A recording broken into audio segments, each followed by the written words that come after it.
Notice the time, the presence of a quorum, I call the August 6th, 2019 Acton Finance Committee to order. We are meeting this evening in the Acton Public Safety Building in the EOC. Our agenda does say conference room, but it's actually the EOC. And Brian's here, which is good. This is being recorded, so if anybody is recording this, please make the chair aware of that at this time. So that brings us to our first agenda item for public participation. Briefly. Chair Fredericks, West Acton. I feel like my town's being ruined by people that are too cozy with residential developers, building houses that we don't need. And I feel like when the Finance Committee focuses on like the dollars going into town hall and forgets all about the value that can be created with our property values and doing the right thing. Thank you. Like I'm willing to have some property value. But you do realize that if we tell the developer no, and he has a right to develop that property, we end up in court, we lose in land court, we spend all this money defending ourselves, and we're in the same place we are.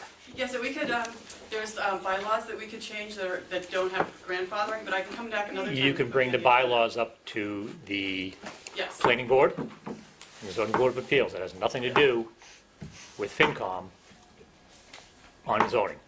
We don't have any input into zoning. Well, no, I understand that, and it's not a zoning thing I'm suggesting. It's actually in the town bylaw, which doesn't have grandfathering. The zoning bylaw has grandfathering, and everybody rushes and puts all their Okay, plans in. again, we don't make bylaw decisions in this committee. We Yes, deal with but I- financial matters such as the town budget. Okay, so that's where I'm getting to, the town budget, is that we're looking for, a group of citizens is looking for a very tiny amount of staff time and legal counsel time to brainstorm solutions that we brought forward that other towns are doing, Wellesley, Concord, et cetera. And so we're going to be looking for support from FinCom for that. Well, I would bring that up with the town manager, but that would come out of his budget. Thank you.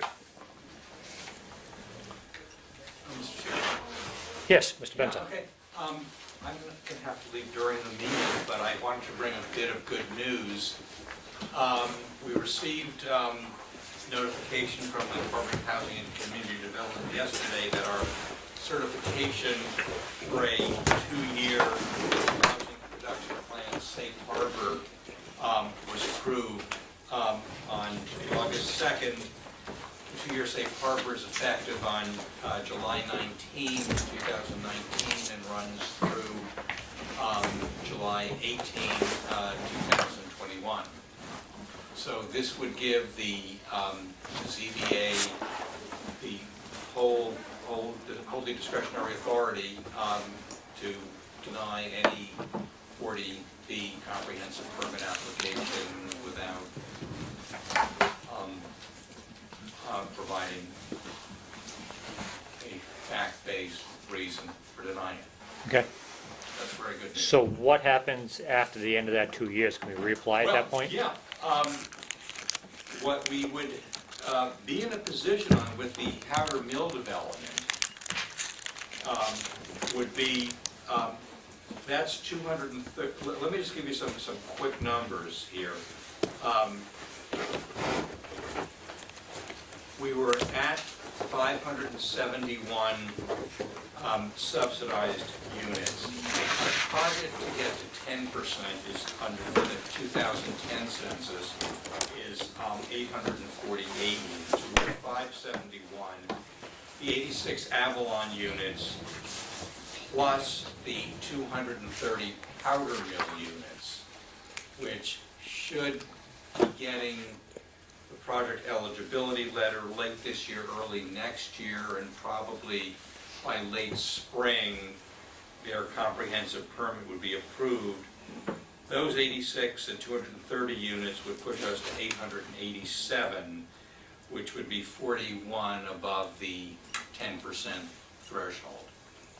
So that'll push us. And then, of course, we're barking up against a reset number after the 2020 census. That number should be known probably in late 2021. Now, from the numbers I've been working with, our 10% number based on the reset should be somewhere around 930 units.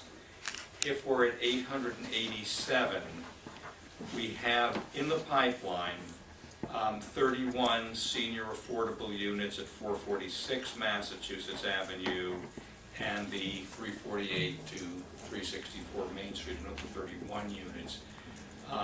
That would push us over the 930 magic number. And there are a couple of other smaller projects of another perhaps 10 units added. So we're in pretty good shape. It's just getting those projects through the system. So that would leave us clear through the 2030 census.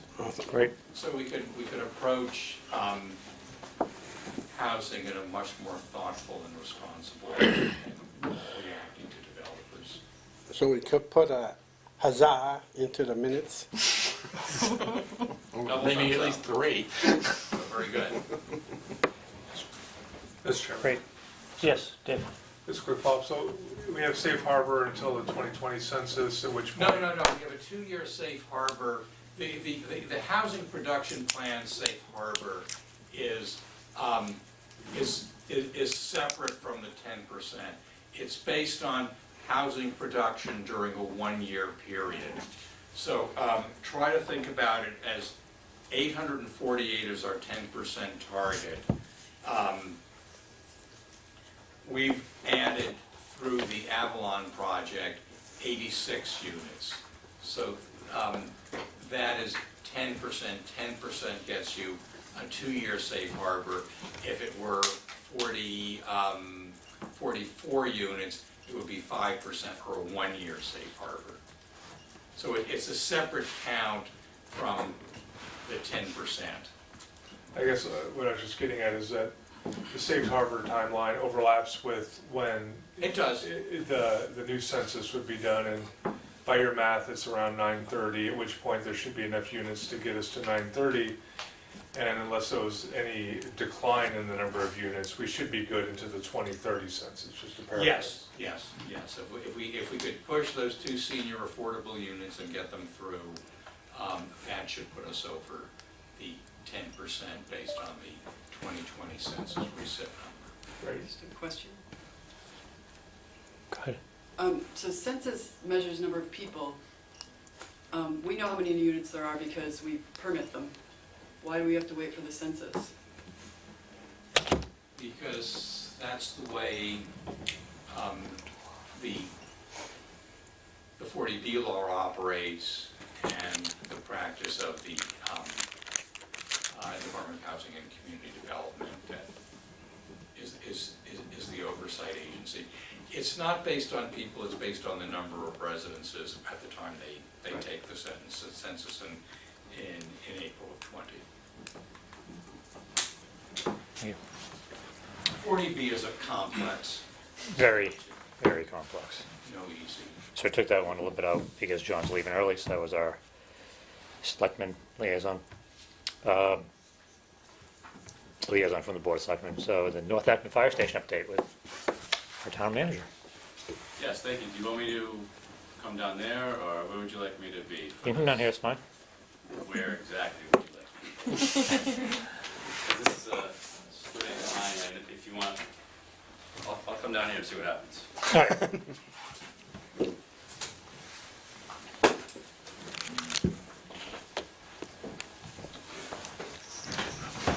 So, Do you want to put these back here or on top of the chair or something so we can see them?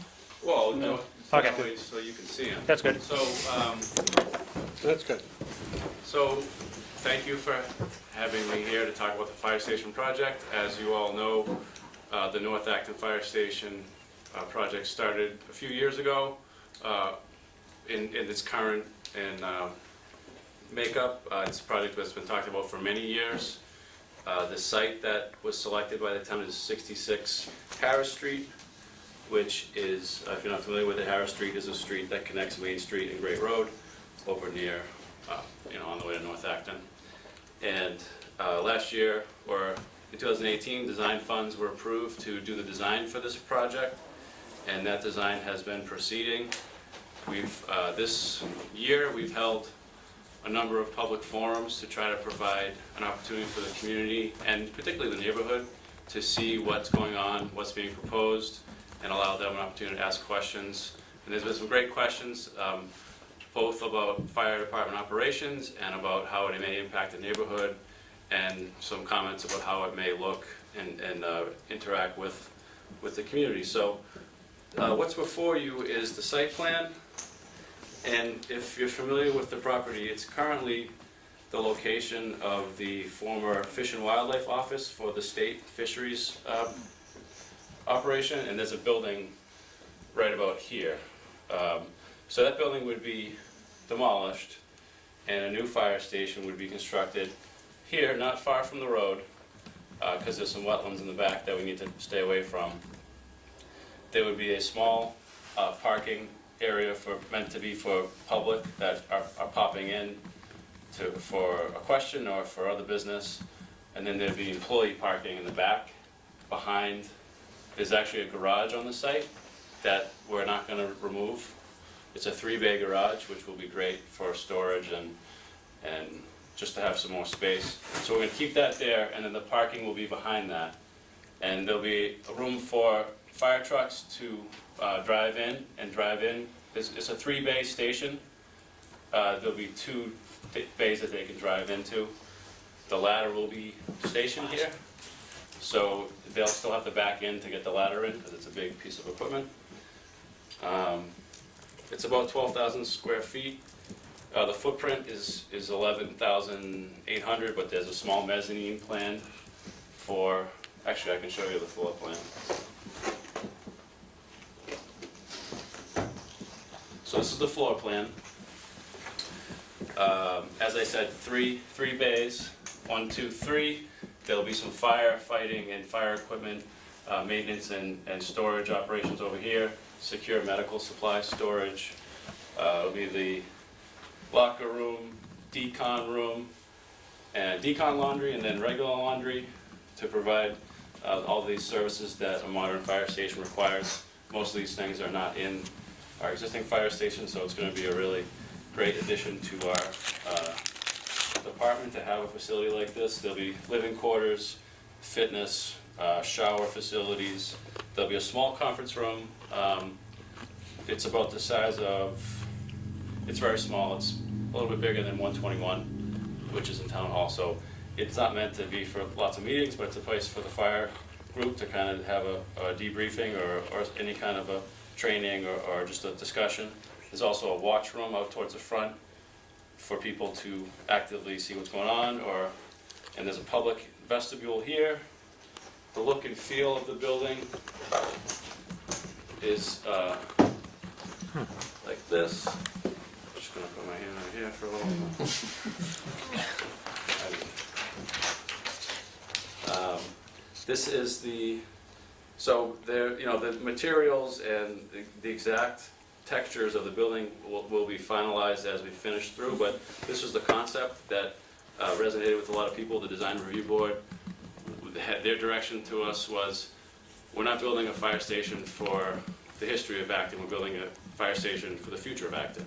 So it doesn't necessarily have to look like our old fire station.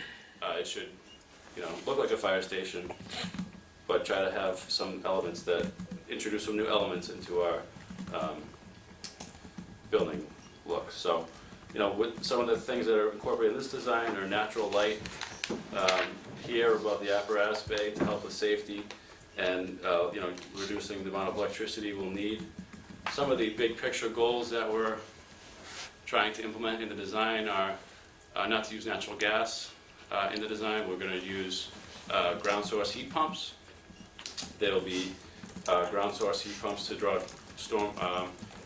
groundwater in to provide cooling and heating medium for the radiant flooring in the apparatus bay, and then there'll be heat pump and other technologies in the rest of the building to provide a comfortable environment for the staff. So it's a station that's being built to house 6 people. We're currently planning to staff it with 2. And so, but it's, again, it's something for the future, so we don't want to build this and then 20 years from now or 15 years from now, wish we could fit 2 more people in it. We want to make sure that it's something that's going to work for us for the long term. Our current fire stations, they're 70 years old, and we grew out of them, 20 years ago. I don't know. So at some point we grew out of them, and so we want to make sure that we have some more longevity with this new one. Finance committee, I'm guessing, is concerned about the cost of the project, if I had to guess. So Yes. in the budget that we presented this year to town meeting and to the selectmen, we were carrying a 9.5 for the construction, and we haven't refined that number at this point. We have, once we did have a design idea and a floor plan that we're comfortable with, we actually were at a point where we can send a package to the cost estimators. And the way that we do that is we send 2 packages, one to the architect and his cost estimator, another one to our owner's project manager and their cost estimator. Those 2 do independent cost estimates, line by line, and then in a few weeks, I think on the 20th, we're going to sit down and reconcile those 2 estimates. And from that process, we'll be able to have a number that we feel comfortable presenting and planning for. And my hope is that it's not far from what we've been talking about. But when that number was presented in the budget, it was pre-designed, so it was truly a placeholder to make sure that we had something representative of what a modern fire station typically costs. So I understand you probably wanted me to have a full budget workup for you tonight, but I told the chair that wouldn't be ready until later this month. But we both felt it was still a good idea to come to you and talk to you about what's going on and get any feedback or ideas that you have at this point.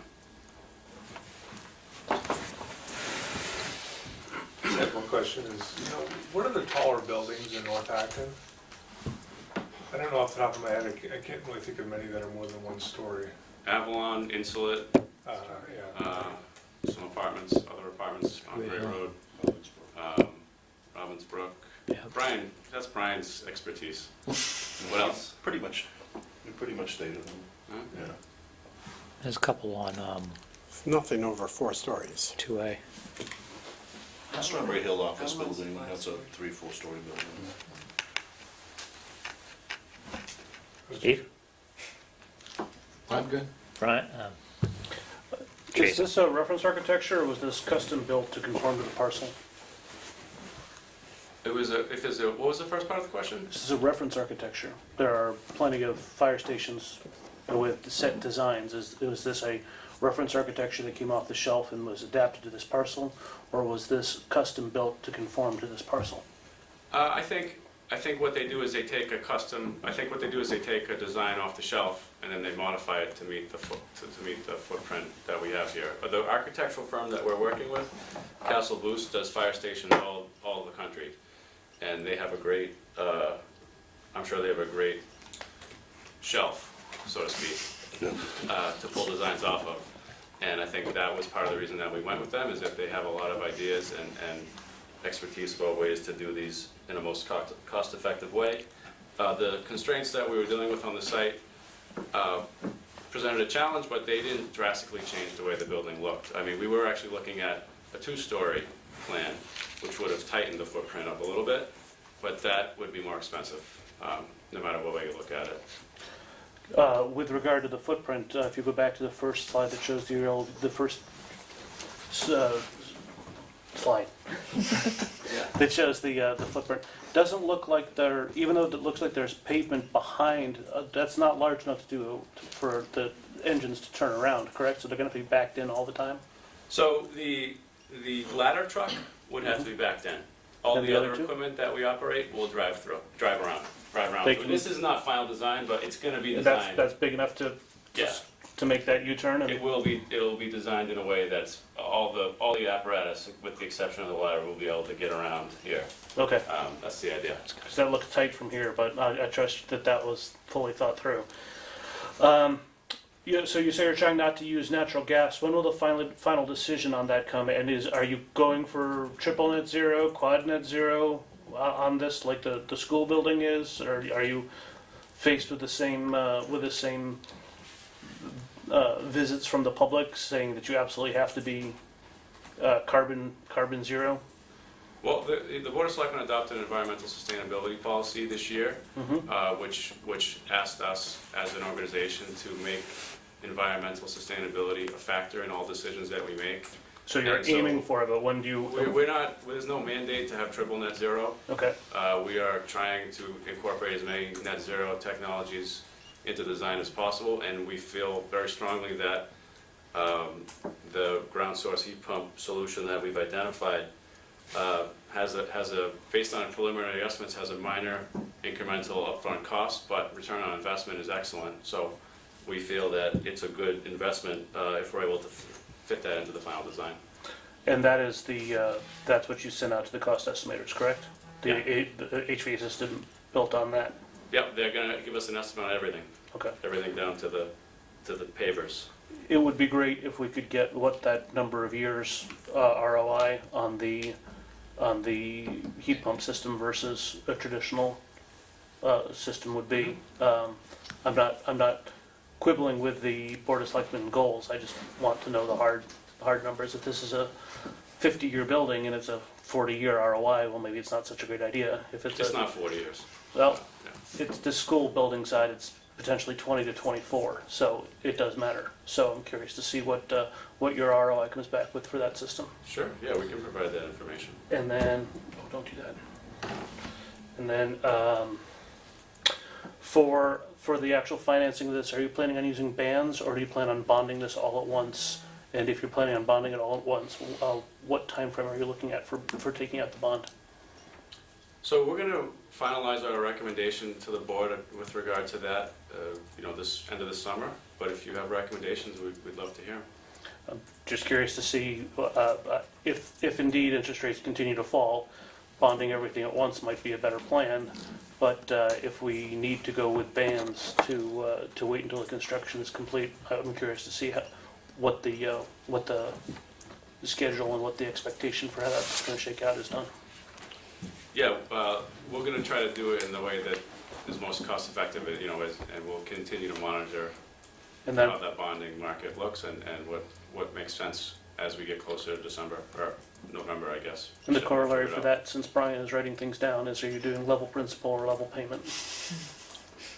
Right, yep, I think we're gonna do what makes the most sense.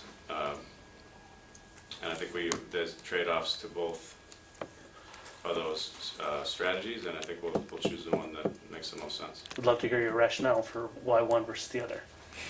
So, and then the last question is, you said you're planning on staffing this with 2 people. Are those net new hires? And if so, when do those net new hires come on board? So they're not new hires, they're a reorganization of the existing staffing plan. Okay. So there's no current plan to change the headcount for the fire department? The fire department has asked for years and will continue to ask, I believe, for more staffing, and it's something that we review carefully every year, and I would like to try to support that request at some point. It's not currently in the plan. But it's not automatic for the... It's not necessary for the station, if that's what you're asking. No, the station will operate effectively with our current staffing. Thank you very much, Mr. Manager. Thank you, Mr. Chairman. I'm all set. Thank you. Mike? Nope. I'm sorry, Yeah, I'm sorry. Christie. We're gonna have a little bit of an uphill battle here, because I recall that when this first came before town meeting for a vote on the design, the proposal was for it being a $7.5 million building, was what we were initially told. That's correct. 9 to 10 is a whole lot bigger number, so. That was before I got here. Oh, I'm not blaming you, I'm just saying that this I think isn't, based on what I know that we need, and 7.5 is, I'm just letting you know this is where a lot of people in town are gonna be coming from regarding that. Also, in your architectural diagram there, you have the ladder and the pull-through bay. You said the ladder needed to be backed in, just Yeah, in case that's- someone catches that. Thanks. And in your mock-up of the front view, I'm wondering if those overhangs are going to be designed such that they will reduce the solar gains on those windows in the summer, but handle the fact that the let sun in through the winter, kind of an old-fashioned New England Yankee design that you don't see as much anymore. That's a great idea.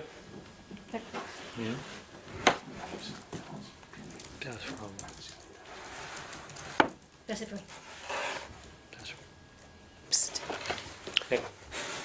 It just so happens, I have my minutes of February 13th, 2018, where Bob Hart did a presentation. And he did say $750,000 for the design and a $7.5 million project. But it is what it is. If it costs $9 million, I'm sure there's a reason for it.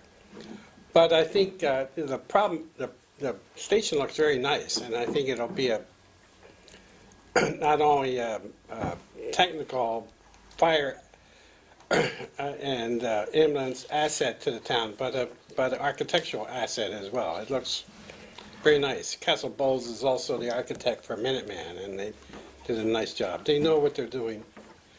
I think the problem with this site is not going to be, or with the fire station, it's not going to be the physical station itself, but Harris Street itself. It's going to be, I think, there's probably going to need some studies. It will need some kind of improvements, maybe sidewalks, but I think it could be because the road is so small, narrow, and winding, it could be issues. Maybe it might not be a problem, but I'm sure there's probably some traffic studies that will be needed as part of the ongoing development plan. But other than that, I think it looks terrific. So part of the design process is to conduct traffic studies. That work is starting now. We had some great feedback at the public forum a few weeks ago where one of the residents suggested that we wait on doing the traffic counts until school is back in session. So that'll delay that a little bit, but I think it'll be worth the wait because it'll give us a little bit better picture of the traffic on that street. With regard to improvements on Harris Street and maintaining a budget, those we're trying to focus on building a fire station that meets the needs of the community. Harris Street has challenges that pre-exist the fire station, and we're not sure that we can both control the cost of the project and solve all of Harris Street's problems at the same time. So I think there are some challenges that we're going to have to address immediately, directly related to the fire station, but there are other challenges that I think are part of our plans in general to improve traffic, pedestrian, and safety throughout the community, including on Harris Street. Yeah, it could come, if improvements are needed, it could come out of, say, the highway budget or traffic improvement plan or whatever. I'm all set. I'm good. Huh? This is just a lame question out of curiosity. The other stations, are you addressing, I'm sure there are some shortcomings because they're old stations. Is that all being addressed in this particular plan? Is it all going to be incorporated, whatever? I'm not sure what is needed in the other stations, but are they being incorporated in this current plan? So no, the current plan is to construct just this fire station, and there are other plans that are separate from this that are ongoing to provide capital planning and improvements to the existing fire stations. We're doing a couple boilers this season in a few of the fire stations to make sure that the HVAC works properly, and we'll continue to identify capital needs in those buildings up to a certain point where a larger conversation will be necessary with the community. But that's not part of this. We're just focusing on the North Acton Okay, station. so this particular station will be up to whatever today's standards that's needed, without cutting corners and any of the stuff with the 9.5 that might come up or around that range. The goal is to build a station that meets the needs of the department today and for the near future. We don't want to do all this work and fall short on that objective. Okay, that's all I wanted to know. Thanks. Al? Yeah, first off, I think it looks great. When it comes to the cost estimators, that you do 2 independent studies, right? How much kind of unknown variables do they put in there? Like, what if all of a sudden they break ground and, oh boy, there's a whole bunch of ledge, and, you know, what if we have to put in a sidewalk somewhere after the fact? How much, obviously you're gonna have an architect, and I would imagine most of them are probably gonna be pricing it to perfection. No surprises or anything. How much do you cushion on top of that, so if and when we get this through, we don't have to go back to the well and say, boy, we mismarked that because of a variable that we didn't know, but maybe we could have or should have? So at this stage in the project, which is still relatively early in the stage of design, we will have a design contingency Okay. and a construction contingency.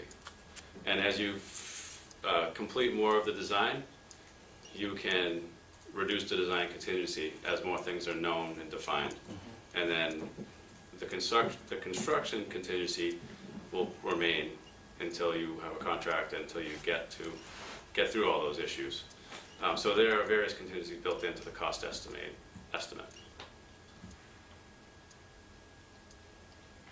Thank you. Thanks, John, I appreciate that. It was very informative Great. for the committee. I know we'll have you back when financials. Sure, I'll be back anytime. Is there going to be solar panels on the roof of this building, do you know? We are it's not in part of the initial thought, but, you know, it's a comment that's come up a few times. The building, the way it faces and the way the roof slopes. Yeah, which way is ideal. north or south? North But is with basically. the other portion may lend itself to some solar, so, Yeah, you know, and there's a garage, so it's always a consideration, and That's we'll build great. the roof properly to support it if we ever wanted to go that route, but out of the gate, it's not something that we're looking to do. Okay, thanks. I think design's a departure of what we've seen before at fire stations here, but that's not a bad thing at all. I like the design, like the brick. So let's see what the final, Thanks. so I think it's a great project. Couple questions. Quick questions. So I'm having a hard time orienting myself. Is that pointing towards Harris, or is that pointing, It's facing Harris. that's facing Harris? Because one of the things that we were talking about when it was down by the corner of 27 and Route 2A was having the trucks go through the building, so there was no backing out and all that stuff. And somebody asked me whether we're gonna be able to do this drive-through thing again, to be able to not have to back so many things in and out. Yeah, so that was a question similar to earlier, but yes, so the way it's being designed is that the bays over here, actually you can see it better on the site plan. And this is a conceptual rendering, it's not a design, but it'll meet with this design intent. And the way it's being designed is the driveway here that the employees access for their parking can also be used for the ambulance and smaller apparatus to come back and drive through. The ladder truck will still have to be backed in to the station. So that's how that's gonna go. So it'll be a ladder truck, the ladder truck, another truck, and the ambulance. And I believe so, yeah. And a boat.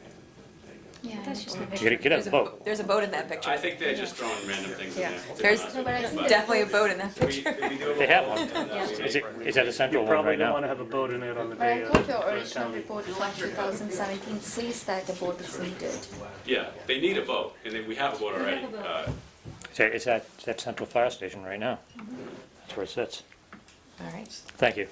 Just a couple, just 'cause- No, we can't, we don't have time for that tonight. Thank you. Thanks, John.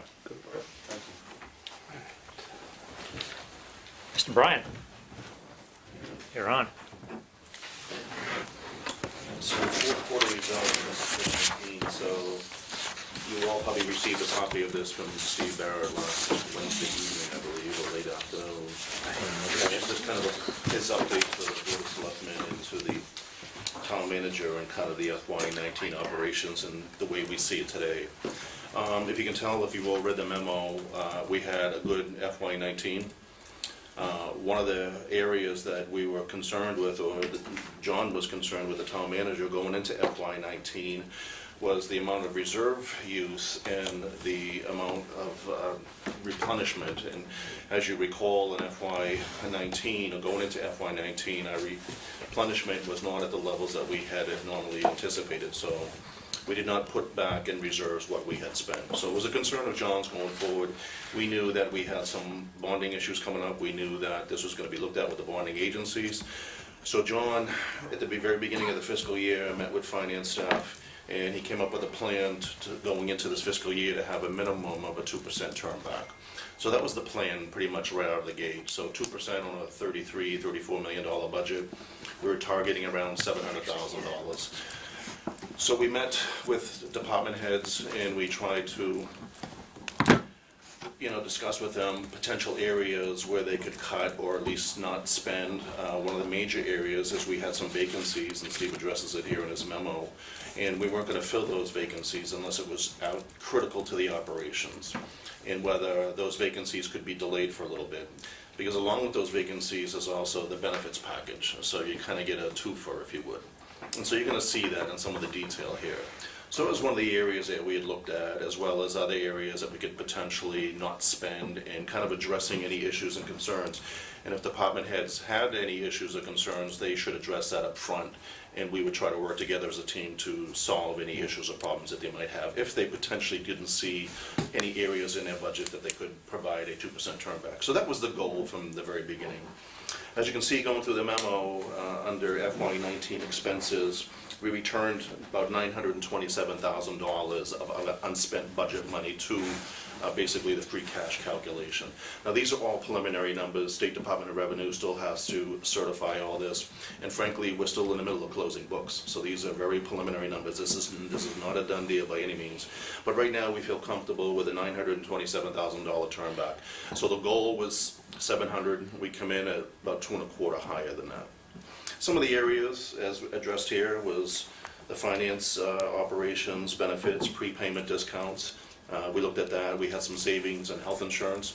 Again, with some plan design changes, the HSA, that lend itself to migration over to the HSA, the health savings plan, accommodated some of that where we could save, which was a big benefit. DPW and engineering, if you recall, last year it was a pretty mild winter compared to the prior winter. Prior winter we had a deficit. Last year Corey had a turn back in snow and ice and some of that area there. So we did favorable there. Nursing had some unexpended contractual services. If most of you know, a lot of that contractual service is only needed when she has her customers, so to speak, if you would, increase, then she calls the contractual nurses. But she needs that budget as a contingency, because if she gets calls for visiting nurses, she needs that line so she can accommodate it. So there was some turn back there. Comptroller had an unfilled position, and then in police, we had a deficit there for some new initiatives. I think we had green, a fully, I think, green vehicles, so electric vehicles. So we saw an opportunity there, and so we took advantage of that. Going through the memo, on the revenue side, we beat the streets very favorably. Property taxes come in where we wanted it. We have a very good collection rate, as you know, in town. Our citizens pay, and they pay on time, and that's historically been the case. So thank you very much for supporting the operations. State aid came in right where we wanted it to, so that was fine. Local receipts. Local receipts a little bit harder one to gauge sometimes. There can be a lot of volatility there. But one of the areas, if you look at the details down below on this memo, if you don't have it, but one of the areas that I want to focus on is in permits, specifically building permits. So as you know, we've talked about Insulet for a little bit here in town, and they had a pretty significant capital investment into 100 Nagog Park. With that capital investment came some pretty significant building fees. They spilled over a couple of fiscal years, I believe 17, 18, a little bit in 19. So in 19, which we didn't really anticipate, they did a further expansion on the building, and they also are doing a multi-level parking garage there as well, which comes with some pretty significant fees. We believe they're one time again, so these are non-recurring, so we don't anticipate these fees coming in a subsequent year. But overall, big picture, we did fine. Motor vehicle come in about $122,000 more than estimated. That's a difficult thing as well, because as new cars are coming on, the inventory is also aging. And with aging comes a pretty aggressive depreciation schedule. So in the first year of manufacture, it's 90%. The valuation is 90% of the manufacturer. The subsequent year, it's 60, 40, 25. So it's a pretty aggressive, so sometimes it's hard to gauge that. I suspect you're gonna start seeing that flattening out, I think right now. I think new car sales are slowing down. So all other areas, we did fine. One of the areas that we did pretty good with interest rates creeping up was investment income. So, we were seeing some pretty good returns that we haven't seen in a while. I say pretty good returns because frankly, in the past, we're probably getting, 35, 40 basis points. Now we're up around, I think on average about 1.5% or so. So we saw a bump there as well. But the Fed cut, So Fed cut last week, so. Right, I know, that's gonna change going forward. Yeah. So overall, we had a pretty good year, I gotta say, and I think we're gonna be, submitting soon. I think this memo states by the 1st of September, our free cash calculations, the State Department of Revenue, they have to sign off on this. Like I said, we're still closing books. Our plan was to replenish reserves at the prior year's level, which was 2.6. So if you recall, we had $2.6 million of reserves. Going into the fiscal year, we had pledged 1.7, leaving $900,000 in the free cash bucket, if you would. So the idea was to at least replenish that 1.7. Well, we beat that number, and we anticipate right now, and I think the latest ALG plan has that free cash calculation sitting at about 3.1 million. Again, this is all contingent on State Department of Revenue blessing that. There's the thing that Steve and I commonly refer to as the statutory adjustments. That statutory adjustments is changes in liabilities from one year over the other.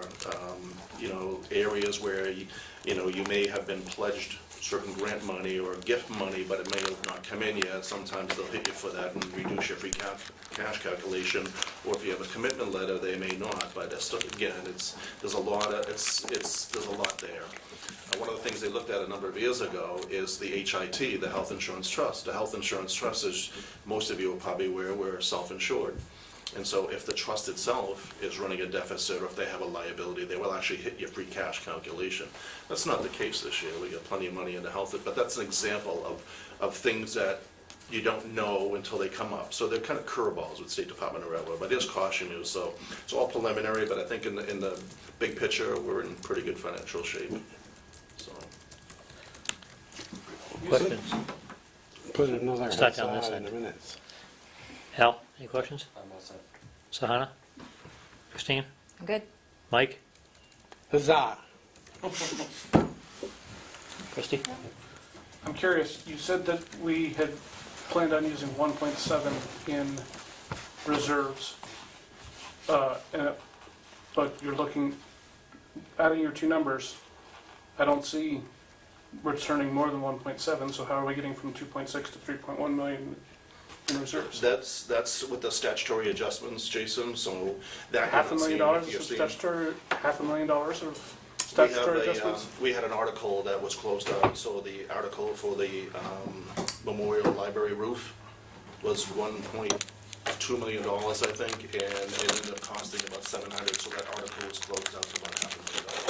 Okay, so your actual turnbacks are very close to what was committed to be Correct. used. Correct. Because, I didn't see where that, 927 plus 751 does not get us to 3 to 1. Okay, so it's the library, which is not in here anywhere, that makes all the difference for the free cash. I forgot about that piece. Okay, But yeah, no, the library closed out the roof article. That's turned back to free cash. It's not needed. any other articles that are getting closed? There might be some small stuff, but I mean, anything that's significant, that's the one, Like I said, we're still in the middle of the closeout. Okay, thank you. Steve? Yeah, we told you the library was overfunded at the time. Now, that money came out of overlay. So, does it have to go back into overlay, or does it go into free cash? Goes back into free cash. Dave? Brian, what's, on this one, I'm looking on the revenues, it has pilot. I'm sure the town doesn't employ a pilot, but, Yeah, there's a pilot, so we have a pilot with the landfill. So when the landfill put the solar panels down there at the time, people were putting solar panels on private or public property.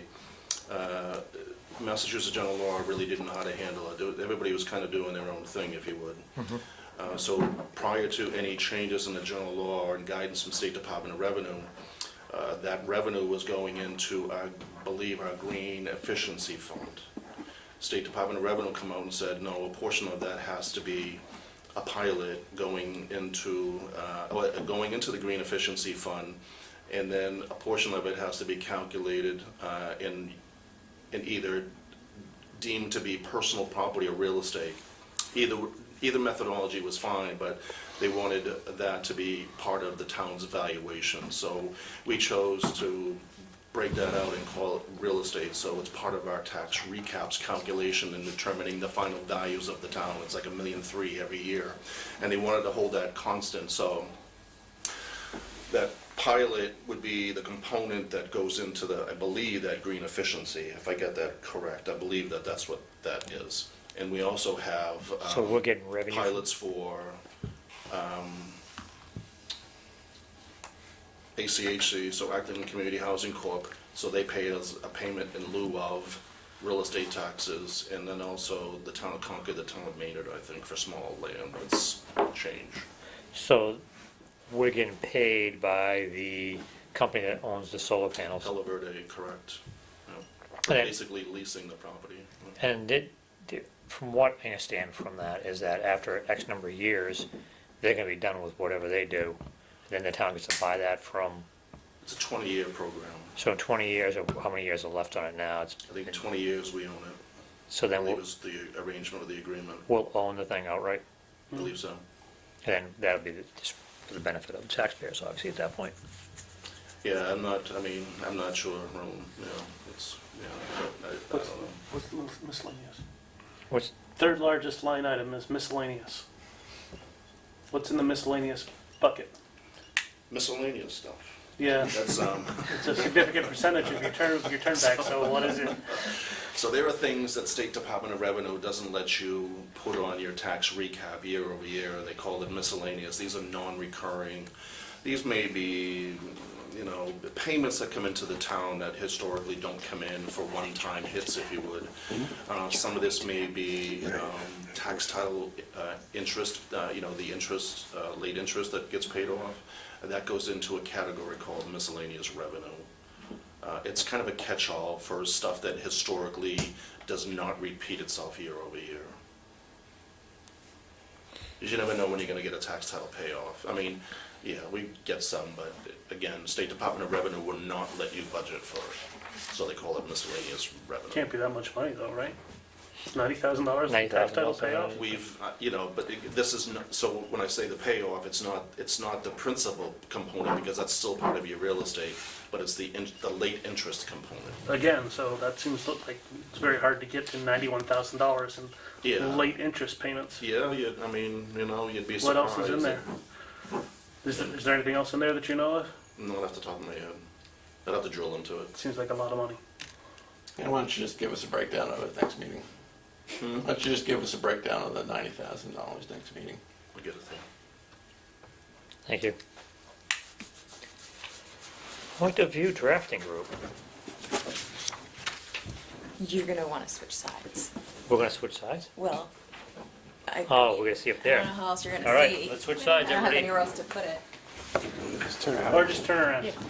You want to turn around?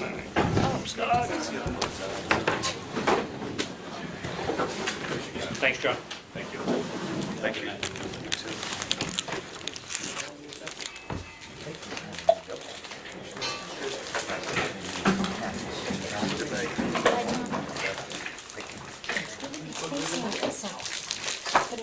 I know we go to the seats. Panels are. It's still a gain in the winter, which you have to be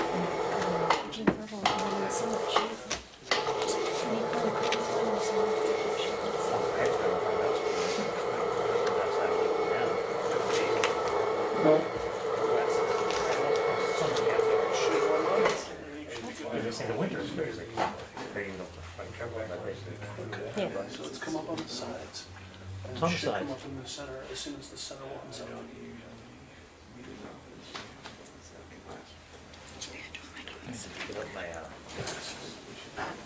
Yeah. What the heck?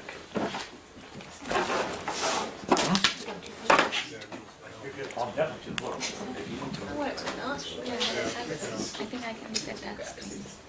right? There you go, look at that. Yeah, except that I have significant speaker notes, so you're gonna see it like this.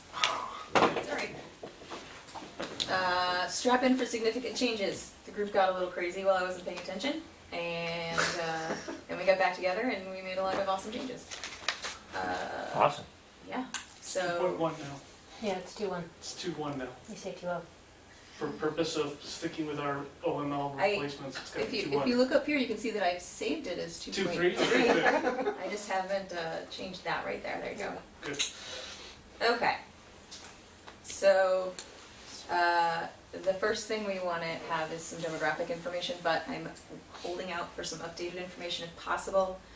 What I received so far is just not like 9-year-old census data. What we want to include is how many of Acton's households have children, ages 6 to 17.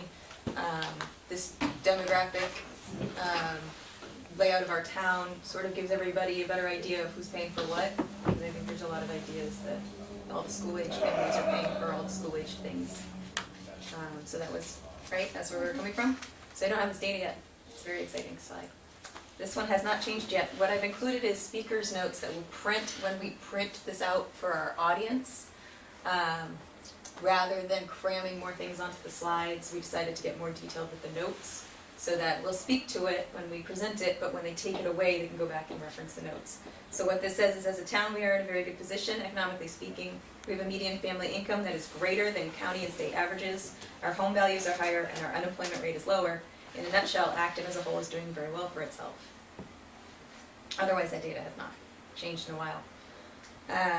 Thanks to our positive economic status and our amazing residents, Acton can boast of a 99.9% tax collection rate. This includes our payments of real estate and excise taxes, which keep this town running. Moody's and Standard & Poor represent 2 of the 3 largest credit rating agencies in the United States. Just as a credit score above 700 would allow you to take out a car loan at the lowest possible interest rate, a AAA rating by these agencies allows the town to borrow money for our big projects at the lowest possible interest rates. The town's continued ability to fund our budget without operating overrides that cover regular budget spending, not those used for large projects, our funding of our OPEB liability, see slide 25, and our reserves all help us maintain this good rating. Currently, our reserves going into the next budget cycle are preliminarily 3.1 million. Yes? Should be 5.1, right? Don't we get to include the $2 million in the stabilization fund? Yes, we do. 5.1 million. It was blank until Until Brian Brian gave us a said number a something minute 3 ago, minutes so- ago? Exactly. This is really up to date. If I say anything in the speaker's notes that doesn't ring true, don't hesitate to correct me. So you say budget cycle at 5.1, including 2 million in which includes 2 million in stabilization. Do you want to explain stabilization? However, the town systems did vote for it. I think we're gonna have to explain it. Well, we might have explained a little bit, but I think it's an important footnote saying that the town just can't go out and take that money out of free cash and use it. It has to go to vote at town meeting. And I believe, and I'm not sure, and Brian can correct me on this, to take money out of stabilization, is that also to go to the ballot box? Nope, No, 2/3. just 2/3. Just 2/3 of town meeting. So, Whereas free cash is just 50/50. Can't we just take that 2 million out? No, I will simply explain the stabilization fund in the lower section. That's kind of the It's- point I of mean, it, right? Well, I know it's. the requirement to spend stabilization is different than free cash, but in fact, you can't spend free cash by the time you vote either. you can't, what was that? Yeah. You can't use free cash without a town meeting vote either. right, but Right, Just so- 50 It just is those can't, 2/3. it has to be appropriated by town meeting. Right. But that town meeting voters are agreeing on the budget, right? So can I say something? Yep. Roland, to your question, adding something in. The reason we were thinking about this, we were trying to think of doing, we were doing the slides for a person who has no idea of what it is. So the more the stuff that we add, you know, there is no way to explain unless we have it in our footnotes. So we are trying to make it easy and for people just to follow through what we are saying. But I think he has a And- point, when you go to town meeting and you vote on a stabilization fund, it would be That's nice true. if we have explained it at some point, so I can work it in. If you're trying to make it simple, then yeah, the reserves are 5.1 million. There are two types of reserves, which I have will, different requirements to spend, but, you know, I will- reserves are 5.1 million. I will work that in. What does everybody else feel? I like this. I think having it in the notes makes sense. I think having it in the aggregate Yes. slide makes sense. Okay. I will definitely explain all. If you don't have it, I think people are gonna wonder where is the rest of the 5.1? I think you need to do it in a few words. In as few words as possible. Yeah. All right. I agree with what Tara just said about that Yeah. we're just being more transparent. Yes, agreed. Okay. We've seen this slide before, the verbiage under it is new, so while it's true and inevitable that taxes have risen every year, they have not risen significantly as related to our income. What this means is that the percentage of our income that Acton collects is basically unchanged over this 7-year period. Unfortunately, there is a 2-year lag on this data, so 2017 is the latest we can bring you, but we still feel it is helpful to understand that although we all agree taxes are high, they are not outrunning wages. The following slide will show you how our neighboring towns compare to Acton in this regard.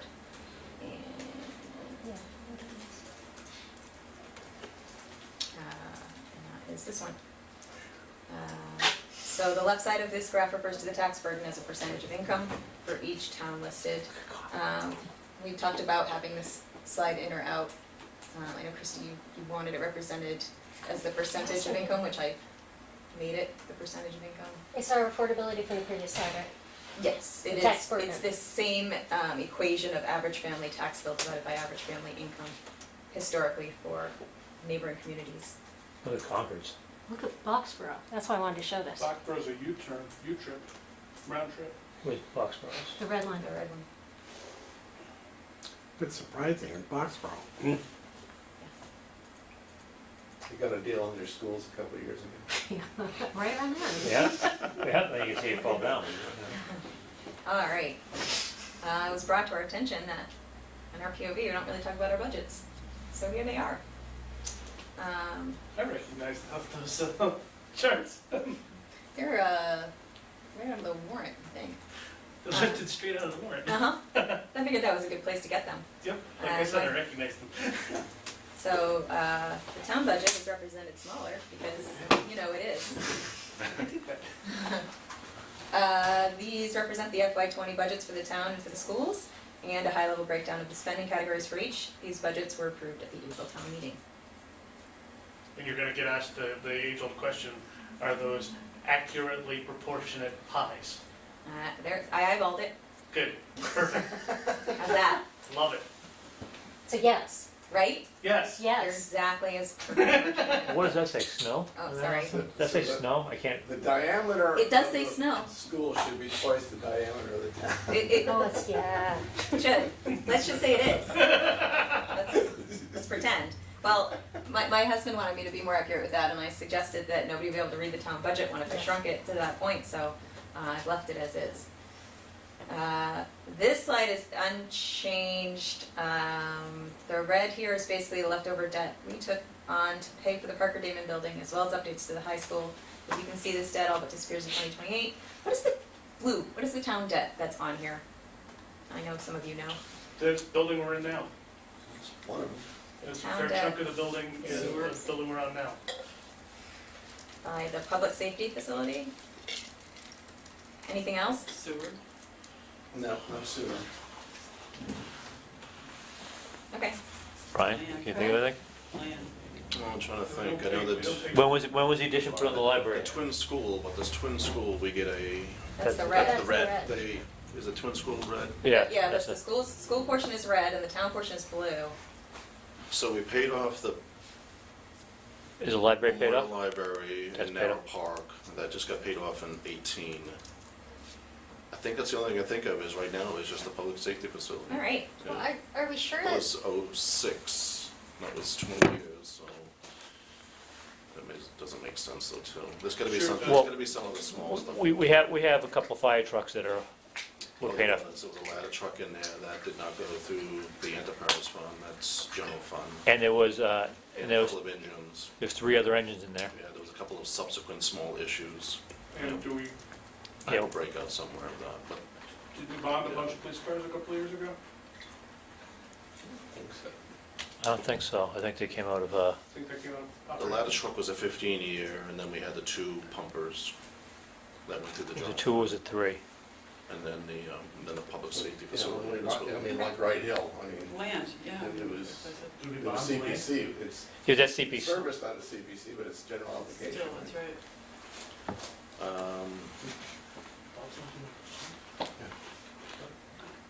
Yeah, Wright Hill was, Yeah, that was. 4 years ago? It's being paid out of. it's being paid out of CPC, but it's general obligation. If CPC was disbanded for some reason. It is, I mean, CPC can't bond on their own. if CPC defaulted, it's the general obligation of the citizens of the town. Right, so that would probably, I would probably think that would be somewhere Right, within yeah. there. I don't think it's in that number, though. Where would APS debt be? Was there I one? can try to drill into that. All right. Last of the APS, that was part of the game.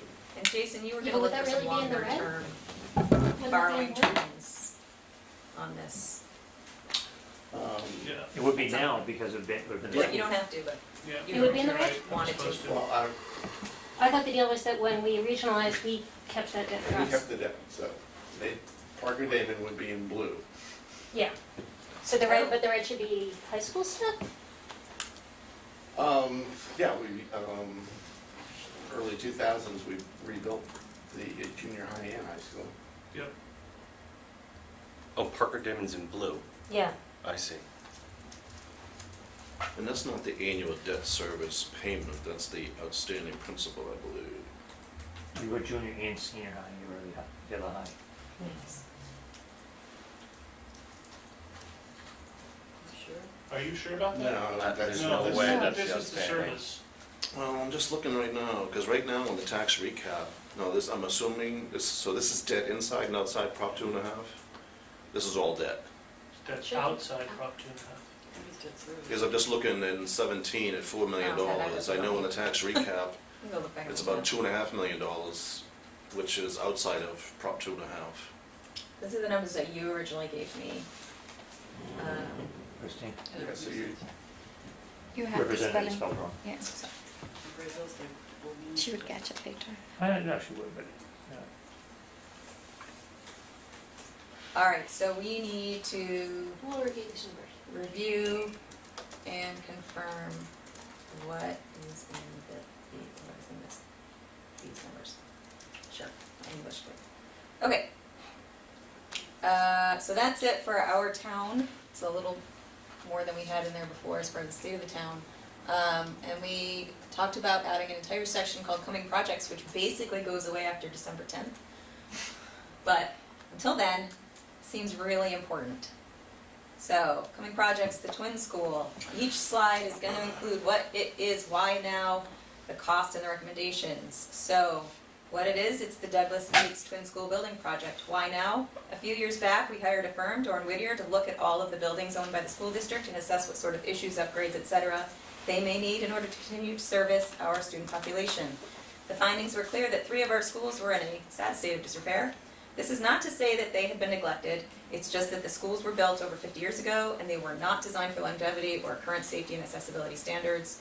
So today we find ourselves with space limitations across the district, much higher need for special ed spaces as well as English language learners, and 3 schools that have long ago surpassed their ability to adequately meet the needs of their student populations. We have done what we can.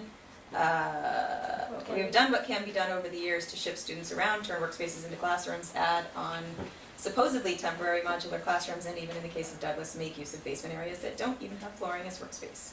Now, if we attempted to update or upgrade these spaces on our own, the cost to the district would be incredible. Every time we touch something in these schools, we would be required to bring them up to today's codes, and simple projects would quickly get out of control cost-wise. Luckily, the Massachusetts School Building Authority has agreed that one school in particular, Douglas, is in immediate need of replacement, and they are willing to help us fund a replacement school. In order to maximize this offer, we have engaged with them to replace 2 of our schools at once, as well as solve a similar issue with our current integrated preschool program and our CASE collaborative students. This is how we arrived at the current building project that we will be asked to vote on at the special town meeting on December 10th. Cost, the total cost at this time is estimated to run between $130 and $140 million. Of that, MSBA will cover approximately 35%, or roughly $49 million. Can you put that as a range too?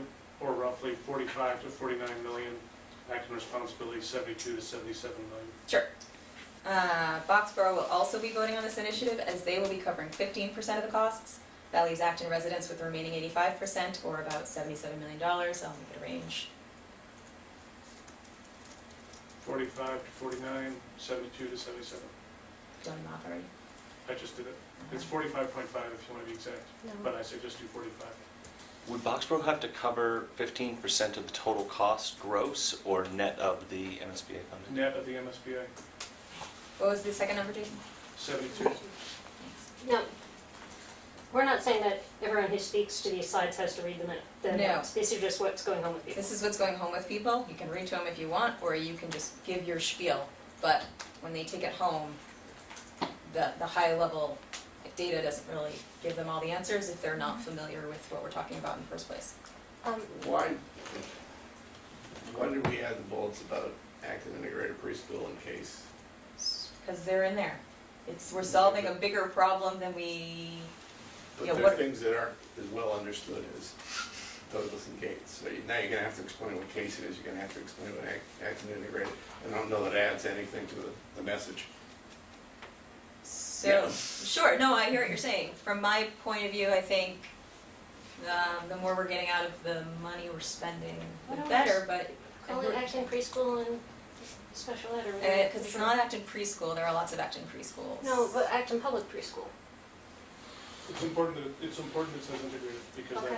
That's what it is that's state- specifically? That's Okay. a state law, it has to be Yeah. 50-50. I'm fine with removing them. I don't feel strongly Yeah, about this. I hear Steve about that. Yeah, why unnecessary stuff? Then you are ending up explaining all the stuff there. Yeah, So just remove it. I agree. All right, that's 3. Anybody else? Sure. All right, that's enough. On the MSBA funding is approximately 35%. Yep. Then on the next line, the approximately goes over to money instead of the percent? Because Acton is responsible for 85%. I thought that changed. The Acton responsibility is 85% of the resultant number. Okay, but if Boxborough suddenly grows over to 50% of the school population, I thought this number changed, the percentage changed. On a three-year weighted rolling basis, we don't expect a huge change. Okay, but I'm saying you could also call that an approximately. You want it to You be could. You could. a right you now could call number? approximate. There you go. I personally would like to see it, if it's going to say Acton responsibility, all I see is that you've got, 120% in there, right? Oh, So Yeah. I would like to see it say something like Acton's responsibility net of the MSBA funding, just to make sure that it's clear and it's 15% net of the MSBA funding. Actually, I think with MSBA funding, I think you have to fund the whole thing.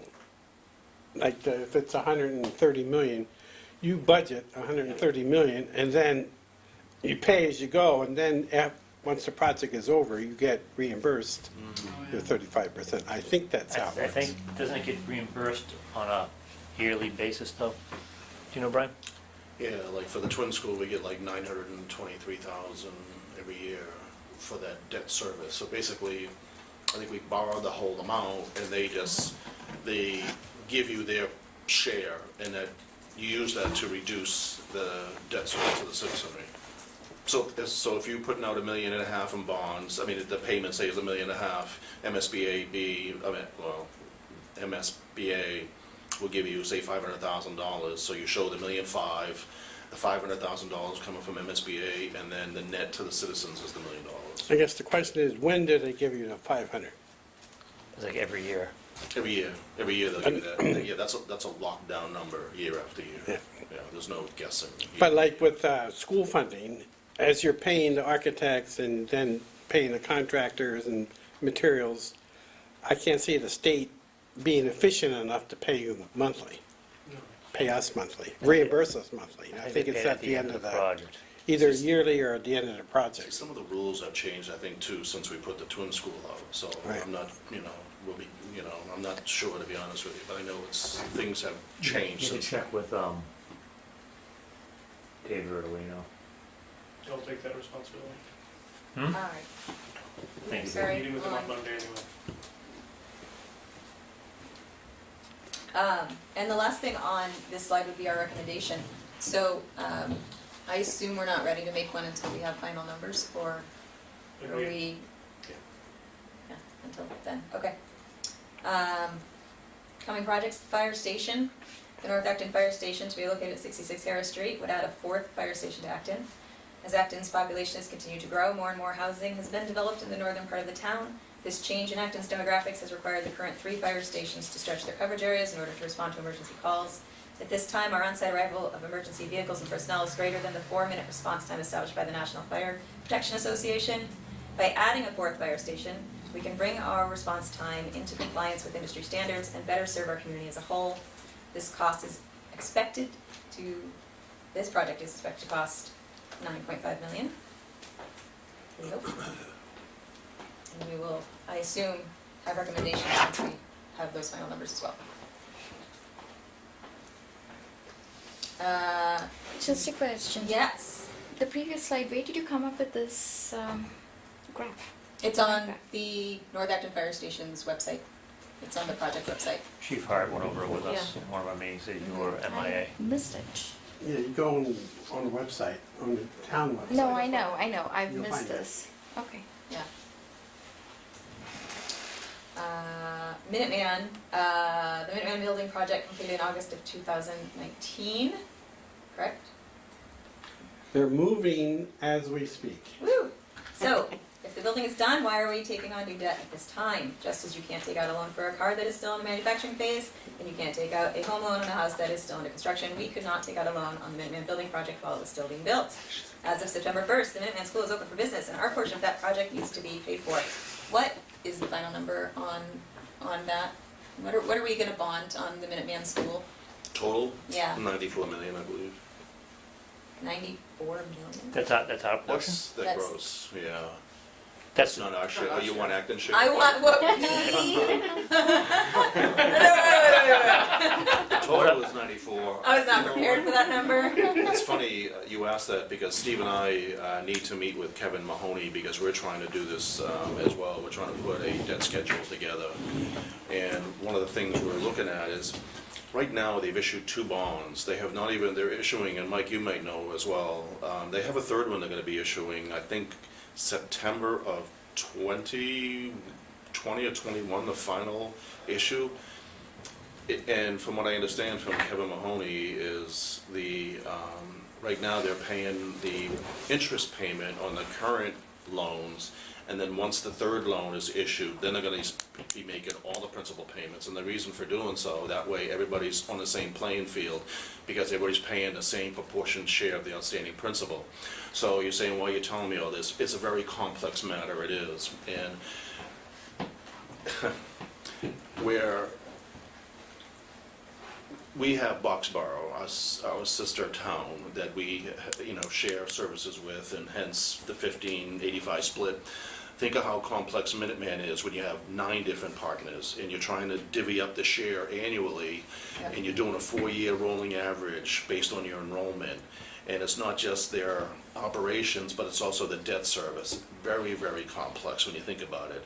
And then you also have non-member communities that are also going to be paying a component of the debt service, which they never used to. It's very complex. And so Steve Barrett and I need to sit down with Kevin Mahoney and kind of go through some of this detail. We first saw numbers at about 12 million. We did estimates, I thought it was around 9 million. But again, I don't know if they were preliminary estimates and then enrollment changes are factored in. And I don't know if it was early in the stage of data we were looking at, 2 or 3 years ago, and they've refined that now. So we've got some work to do there, but I'm sure we'll be reporting back. We may want to ask, Kevin Mahoney or somebody to attend a FinCom meeting to kind of give us an update on the finances. I think it would be beneficial to everybody. There is a new Kevin Mahoney. He has a different role, and there's someone has replaced him in this role, or is replacing him. Oh, is that right? He was introduced at our last meeting. I didn't know that. Mike. What's the total enrollment? Total enrollment, well, the freshman class, actually, the maximum enrollment is, the capacity is like 600. Yeah, 630. 630. 630. You got 30 kids there? We have about 30 kids. I think the enrollment this year is 632, what the last read? The, So your report. going into the freshman class is like 200, 210. Well, no, it's 200, I think it's 200 openings, and capacity is 200, and they're going to have 201 plus a waiting list. Yeah, it still seems like we got about 5% of the enrollment, so. Is that? Seems like we got about 5% of the enrollment, so. Yeah, we're not the biggest community. Numbers above 6 or 7 million is a little high. And the communities like complicate things, like Belmont is in, but they're getting out as far as, they're supposed to get out in, I think, June of 2020, Yes. but they had a special town meeting, now they want back in. Foxborough is in, but they're going to get out. So what did you say, it was 94 million? Yeah. I If think, if you're looking at 5%, you're looking at about 4.7 mil. Tell them 4.7, we're done. I think it's, Final offer. I think it's a low number. I saw some projections from Kevin Mahoney, I think, where we were about 8 or 9% of the district. Yeah, it's weighted more than just percentage of kids, it's the wealth of the community, It's an equalized value calculation. which actually, It's for some complex. reason, they It's a consider complex. Acton not as wealthy as other communities, so That's correct. we get a discount in that metric. Lower. Gotta get Belmont back in. Right. Well, yeah, I mean, you get Belmont, Lincoln, Right. you know, I don't know if Sudbury is a member, but some of these other towns that are there, Sudbury's in, but I think, yeah, they're you know, in. they're, It's my understanding too that before the member communities even get an assessment, they take the non-member communities, if they have students that are coming into Minuteman, they do that calculation first to net out of the budget and then redistribute it. Right. All So, right, so when are you meeting with the new Kevin Mahoney? When are we meeting with them? Yeah. That's a good question. Or whatever. can you reach out for future meetings? and make- Soon, I hope. We're trying to Pick the target for the meeting, end of and I'll get August someone right here. now to try to schedule something with Kevin. That's the plan. Yeah, we need a number for this. Yeah. We should, Soon. we should see, we would also like to meet with them to have, so Mike is having a meeting for them to come in and meet with us. I mean, I'd like to know how they're calculating it. Wouldn't a more reasonable number to use for this be the amount that we've been paying for the last 3 years, the $232,000 that comes into the ALG number? It's only 200, it's not 8 million. It's No, 232. That's a debt service. Right. I thought it was 296, but. But we've got the latest Oh, we're all over ALG. the place. Chris is looking up right now. It's like line item 9 on the spreadsheet. We can't talk about it, and we can't give an opinion until we know what the number is. True. We can get them here for our next meeting. if you want. For August 23rd. 23rd? I think so. We'll see what we can do. Okay, I'm away till the 22nd. 22nd. I mean, our meeting's not until the 27th, Yes. so I'm away till the 22nd. We have a Minuteman meeting on the 19th. Can you reach out to them, see if we can get them in for Yeah. the meeting, let me know. So our meeting is on the 27th. Yes. I think whatever number you put in there is always gonna be an estimate. And the Because person who will be our attending, so I can put it in the four-year minutes, enrollment does not change, or in the right? agenda. Something like I'm away the Arlington's 13th numbers to the have 20th. significant changes in enrollment, it's Okay, so automatically it's gonna basically impact to our talk about our But at assessment. some point, we're gonna have to decide what we're gonna bond. Well, yeah, that's, the question is what are we going to I was people with, figuring out so we that can type say of what our opinion is. You gotta know before December 10th. It's 296, 296. All right. Okay. The next coming project is Jason's absolute favorite. It is the potential. Is that water? Sewer expansion. Sewer. What is it? An expansion of the sewer system in West Acton that will link the sewers to the new school building project. Why now? If the new twin school were going to be connected to the sewer system. Say that. You Uh, cannot say that.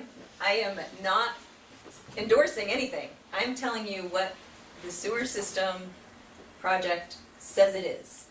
which is what I did on all these other slides as well.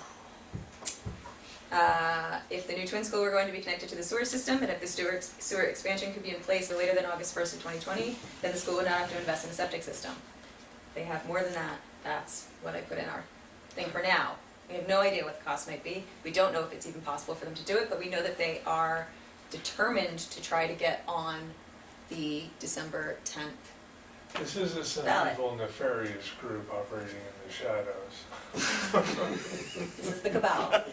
The cost estimate is $12 to $14 million. Thank you. Can you tell us more? Sure, the purpose of it is they're doing a feasibility and preliminary design right now, and the idea is to determine whether there should be any sewering at all in West Acton and whether there's public support for that. Broadly speaking, the feedback from residents is kind of mixed. There's a handful of residents who regularly attend the sewer meetings. Broadly speaking, the businesses are generally in favor of it. And ideally, the sewer would be done in two phases. The first phase would essentially just go directly to the school, and as you point out, allow them to avoid paying for a septic system. And so the school, at the same time this project is going on, is doing their own design, and they're coming up with their own estimate of what a septic system will cost. And then the idea being is if the school decides that they want to go forward with the sewer option, that they have an avoided cost, and then that avoided cost will factor into the total cost of the project per betterment fees that the residents would pay. So a part of it is, there was a larger study done a number of years ago, CWRMP, as well as some other initiatives at the Board of Selectmen level to determine whether we should even evaluate that. We're just in the feasibility and very early design parts of that. But at this point, I believe the intention is to go to town meeting in December. And if the design estimates come back and they seem reasonable and we know more about the school's construction or design at that point, if both of those schedules sort of line up, the idea would be look for approval for full design as well as construction of the sewers for the 12 to 14 million, but 7 to 9 million of that would generally be offset by betterment fees paid by the residents, with the remaining being the so-called general use of the benefit to the town. And again, that general use number of what did I say, 3 to 5 million, that general use number could be offset by the avoided cost of the school system. So there's a couple moving parts in that right now. Yeah. And to be completely honest with you, the school's an important part of it. The residents, like I said, it's been, frankly, a little mixed about their support. How have you told the residents? There's flyers that have been mailed to their homes. I haven't gotten one. Yeah, they should be doing survey on your lawn. You might check tonight, see if they're on your, Well, in no, your backyard. I own a property there, but I rent it out. Oh, okay. So I don't. I don't know. All I've been told is that they've been mailed out and they're doing survey work, so people are actually going around and surveying the property, and I think they're doing some depth testing and stuff like that. But we're in the early stages of a big outreach program where more open forums would be held, residents would be, have their chance to submit feedback and, say yay or nay, and go from there. But we'd have to get something in by August of 2020? Yes. We'd Yeah, have- so again, this preliminary design, once it's completed, the very first part of the actual design and then the immediate construction would be a June to August sort of line that would run directly to the school system from the existing sewering system. And so that's like the phase one, which So that could be done in time? Whoops. I think, Jason and I have discussed this. It seems, we're in August 19 now, and August 2020 is clearly a year away. And But we're not talking about having money till December. that's right, that's exactly right. So My sense is that this portion of it is manageable enough to potentially get done in the 7 or 8 month window. At least that's what I'm being told from the engineers and the committee. If that seems unreasonable, I mean, I don't think anybody's looking to, I think, from an engineering perspective, I think that while aggressive, I think that's, I trust what the engineers say, not being able to do it in time. I think a wild card in all of this is getting the DOT to permit in that kind of a time frame. Because remember, we have to dig up 111 to do this. I think it's also important to note that a lot of the businesses that are in favor because they're gonna sell out. Once they have the betterment of $100,000, $200,000, $200,000, $500,000 betterment, they're selling out to do condos.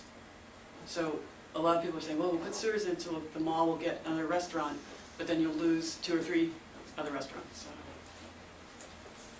Well, the other thing, and Al can, not to preempt your, I mean, it might end up going in here, possibly. might as well tell them what happened. Sure. before it's So we had an update from Woodward and Curran on the existing wastewater treatment. They did a review. It was a comprehensive plant evaluation. Pardon me if I get some of these numbers wrong. I was jotting down as fast as I could. We currently have 11 pump stations, 8 with buildings. Currently 130,000 gallons per day, with a capacity of 299,000 max per day, and treatment capacity of 425,000 gallons per day.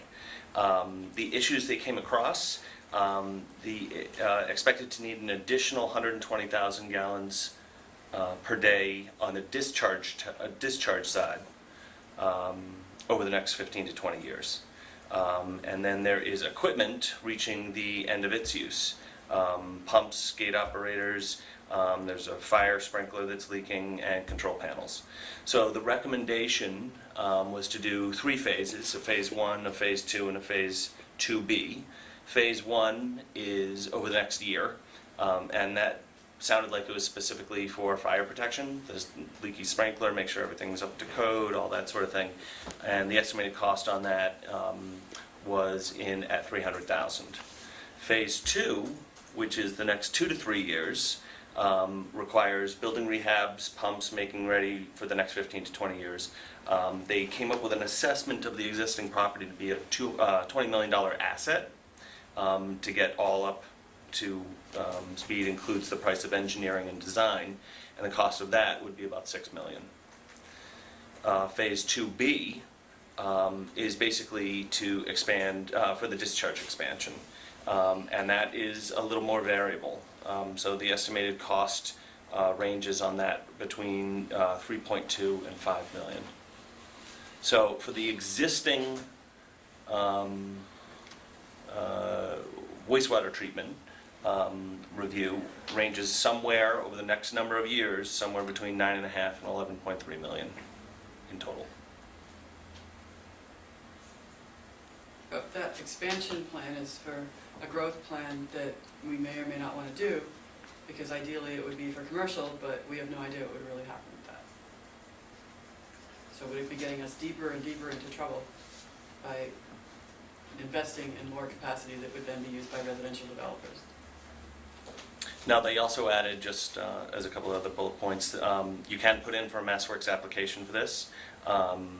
There is a SRF, which is State Revolving Fund funding, which can get you a low interest loan for 20 to 30 years. The recommendation is to submit that in August, and then those funds are then available the following year. You're not obligated to use them, so putting in for that application just in the event that you want access to those types of funds is more of a revolving thing. So I think that's something that they're planning on working on. Next. Just real quick, the point you have to make on the sewer is, if we add anything about the upgrading the existing plan, is that these costs should be borne by the users, and not by the general taxpayers. That's been the model so far. Yeah, and it's 9 to 10 million is the offset by betterment fees and residents. So without the school, that does put a couple $1 million onto the wider town. Why is it different this time? So, you're talking to me? I was talking generally, if the, I understand the argument that the overall bond has to be taken out against the wider town liability, but that the tradition has been the people who use the district pay the full share. Why is it not the case that they're not gonna pay the full share in this case? Why is only 9 to 10 million going to be paid by the residents, and the businesses versus the full 14 million? Why Yeah, is I it don't- different this time? I don't know if it's the case that, if you say so, I'm not gonna argue that, but I don't have an answer to that, and what percentage it should be, if it should be any at all, it's a fair question. Just curious. Yeah. I mean, in the past, when it's come up, Brian, your memory may be as good as mine. While the bonds have to be a general obligation of the town, the service on the bonds is supposed to be covered by the betterments and the O&M costs of the users, and not by anybody who's not getting service from the system. But they're Yeah, arguing that I some think the O&M percentage is- of the fixed plant is bettering the town, so that's what the sewer proponents are arguing. And it's been argued before, Tara, and most people say, fine, if you'll pay part of the cost of pumping my septic system in my yard, I'll agree with you, but, I'm just telling you what they said, I don't agree with them. Okay, let's move on. Well, and I think, so just real quick, part of the concern with the sewer project is Boxborough. Boxborough has to pay 15% of whatever septic is to be put in, or 15% of whatever, not the sewer system, but the usage thereof.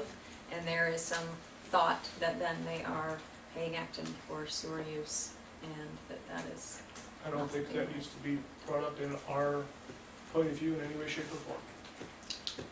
But it is, I think it's important to note that the the school contribution to sewers cannot be any more than what they would pay for a septic.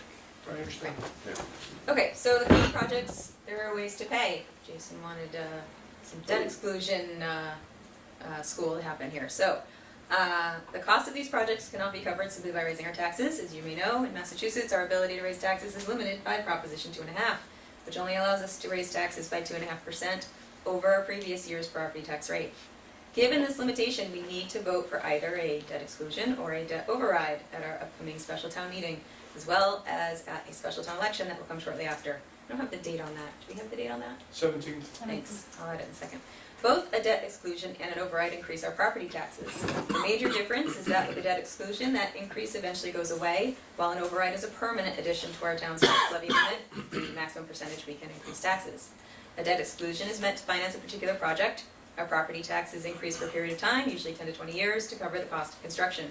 When the bond or loan on the project is paid off, the increase to our town's levy limit is revoked, and our tax increase for that project goes away. An override is a permanent addition to the levy limit. It becomes added to the amount we are allowed to tax each year forever. It is usually used when ongoing expenses have become too much for a community and an adjustment must be made to allow for continued funding at a certain level of service now and in the future. Did I capture what you were hoping for there?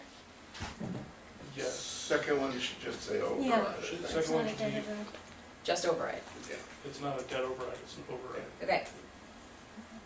Why are we talking about this here? Wait, no one's proposing an override, are they? No. But it's If why we- are my taxes going up by more than 2.5% if we're under It's Prop 2.5? So we have to explain why, ways to pay. How are we gonna cover this? So, is this before or after we've defined Prop 2.5? Before, I right? defined it just now. Okay, so you got rid of the slide that had, Sox are losing 6-1 okay, I already. like that slide. Oh, the Yankees. Season. You can come back, but I defined it just now. Yeah, we can talk about all this money, They but come here and gotta just give pay them a hint because as to the how it 3 gets games, paid. they lose the 4. Yes. Did you say operating override? Did you say They go to New York. It's good. What's the matter? No, I'd say, I don't think we should say operating override. Oh, yeah. 2.5, Proposition 2.5 override. Yeah. You know, It's not. is quite possibly not capture the spirit of what we're looking for here, so what, We're proposing a debt exclusion. I think we should put the, I hate having override in there right now. So that's, well, Well, debt exclusion isn't over. I know, but getting into the idea of effectively the operating override is not,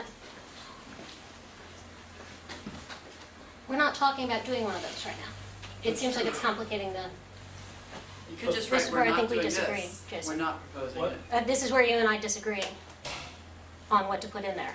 Well, for 4 years now, we've had a slide that says, this is how we're constrained. We're constrained by Prop 2.5, right? So now, if we're not gonna say what Prop 2.5 is. Well, I'd rather say what Prop 2.5 is and explain that we're talking about doing a debt exclusion here. do we need the override? I think it's worth having the education. I think it's I think totally this is the opportunity to ancillary, explain. Those are ways to pay. but You it's know, ancillary to the discussion. I just heard Tara say that, just say that we are not going to be doing the override, but, just have somewhere in there like. You could just say, this is what we're proposing, and this is what we're not proposing. People are gonna, And I agree, it's education, people need to know about it. I agree with that in general. We're talking about so much right now that I'm really concerned bringing an override that we're not even talking about into the picture is gonna complicate things more. That's a good point. Well, I'm also concerned about people coming to town meeting and saying, this is a permanent raise of your taxes. Well, then why don't we say this, we're not talking about an override. This just defines what they are, but we're explicitly not saying that these would be overrides. No one is proposing any of those projects to be overrides. Correct. But I think if you're gonna say what they are, that, I would walk away with this saying, okay, we're talking about an override or a debt exclusion. As someone who's not understanding what's going on, this confuses me. Well, part of it is just terminology, all right? Proposition 2.5 limits Yeah. tax increase to 2.5%. When we say it's debt exclusion, Well- what we're saying is we're excluding this project from that calculation, Yes. hence it's an override. But simplistically, the debt exclusion raise goes away. Yeah, An temporary override is also- doesn't. It's a temporary tax hike. But temporary You is expect it also to a go away. misleading term if you're talking about Okay, people that's who are That's right. uninitiated. Yeah, I think so. Temporary in this case is 20 years. Well, yeah, it goes, what we had said earlier is it goes away For when it's, Mike and I, when it's you paid know, up. it's essentially permanent. That's right. It's all A lot of citizens will be actually, so. Yeah, for most. Can you But- say one time debt exclusion? But I think having the definition there, it's just saying, hey, this is what the two ways we could go. But we're not recommending or foreseeing a override for the But- fire What if we station. didn't say coming projects? What if we just said definitions or clarity, Yeah. ways to pay, something like that? We can have a glossary. But I'm not, I mean, if the spirit of it is to explain what Prop 2.5 Or just hide is, that page. Yeah. for the tying it to coming projects and suggesting that it even Yeah. might be a way to pay, so maybe it belongs, some things maybe belong in another section. yeah. But this is the ways to pay for the coming projects. We cannot, And I hear what you're saying, Christy, that But we we're can't- not ever gonna do an override. we can't pay for it with an override. That's not Right. feasible for any of these projects, right? And it's specific Oh, but we to, could. It would be political, but it's doable. I If mean, essentially, we've been paying for Minuteman. It's Yes. operating for the last couple of years, so it's possible. But you know, Minuteman has a bond out. Is it likely? Would we take a bond out and just, Well, Load it there's into the also- operating that's budget? all- If you want to start splitting hairs about terminology, the school won't be a debt exclusion, it'll be a capital exclusion, because we're not taking out the debt. We're paying the debt but it still goes away, in 20 years, or Yeah. whatever the life of the project. I mean, I guess I would Tell you left. change the approach of the chart to say, so how will we pay for this? And we'll say, we plan to pay for it by debt exclusion, capital exclusion, and not by yeah. an operating override, I like that. as opposed, trying to confuse people as to what we're talking about, be more blatant about it. Well, I'm just Something. writing this in there for Okay. now. We'll work on it together, Christine. Yeah, We'll make it pretty. Nobody recommended it, so to say we don't recommend. Put balloons You might want to indent it in the override so that you both are under fairy property. godmother and, Yeah. All right, so we will Right, clean this right. one up and bring it back. All right, so this hasn't changed, but it needs to. It doesn't have updated numbers, but it's going to need updated numbers. But otherwise, and it'll have to have the potential sewer on there as well. So until we have more numbers, I'm worried of putting the sewer on there. But it should be brown if it's on there. well, yes. the question is, the sewer expansion goes through and it gets all done and they're gonna do it. That's gonna be paid by, out of the residents that use it Right. Some percent. Largely. largely, but, and by the users, it's not gonna be borne by the whole town, except for that small portion. But I'll yield to somebody who knows a bit more about municipal bonds than I do, but it's general obligation debt of the town. So how much debt can the town afford? Yeah, I think Steve said it earlier, is that, and I think we're talking about two things now. We're talking about the updating of the treatment center, which are new numbers. Right. And then we're also talking about the West Acton Sewer project, which is independent of that. Totally. But, for example, if it was $14 million, the town would in theory bond out $14 million and then collect betterment fees from all the users over 30 years. And they could finance that. I think that bonding through the SRF program is how which would be a low rate, and that rate would be passed through to the actual users. But the debt should appear here. So we would Yeah. put it on this graph, but we would not figure it into the increase in, say, my tax dollars. It would not But- See, it's- compute it into the But, Yeah. Some of it. but that hits single-family against the tax town bill. of what the town can afford Yeah. in future, Oh, yeah. other future It's not that it doesn't projects. affect me. It can No, it will affect the affect credit rating of the town. Yeah. Right, that's what It's it's, the I mean, burden of the town. Yeah. right, But there's that's, also that's, another revenue stream to Right. offset it. Right, So right, just be right. clear about that. Yes.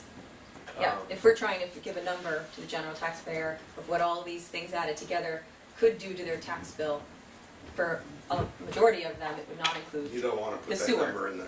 Yeah, I don't think so. But as an overall picture of what our debt is going to look like, we need to include sewer. That's right. yes, But the All right. town's gonna have to pay 20 or 30% of sewer. Well, well, we're not Okay. there yet. So We're not there that's, yet. Okay.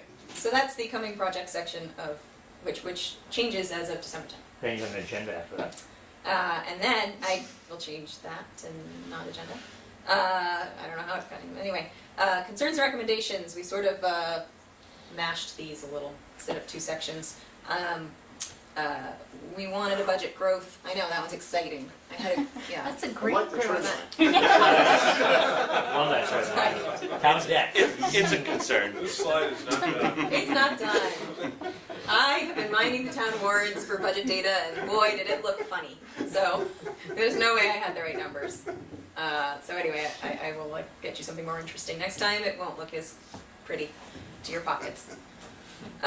This hasn't changed. We were looking to add some Middlesex retirement assessment data. I have the data from the schools. Dave Rulini got it for me immediately.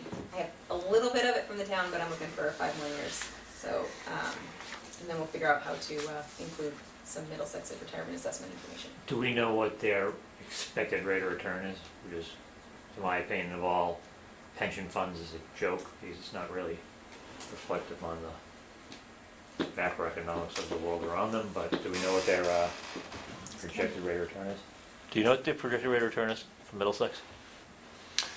Are they still using something like crazy number of 7.5%? Or Yeah, they're estimated, it settles down significantly from last year, which was what, 13 or 14%? which is absolutely outrageous. I think it comes back into kind of the normal range, I think of, 5 or 6%.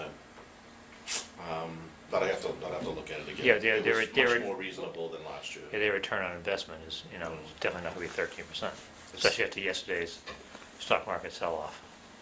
I mean, if it's 5% on 4 million, so it's 200 grand maybe, but I'm not sure, I'd have to look at that. It was much more reasonable. Okay. It's what we would normally anticipate for an increase. All right, so I don't have a recommendation on that yet until we get that slide in. But yes. I stand by my argument that the Middlesex retirement should not be on this slide, They're in the but should go into the budget overview slide. the variability of Middlesex retirement assessment. Okay. I will not forget that, and we will take care of it. OPEB, 60 million owed by the town.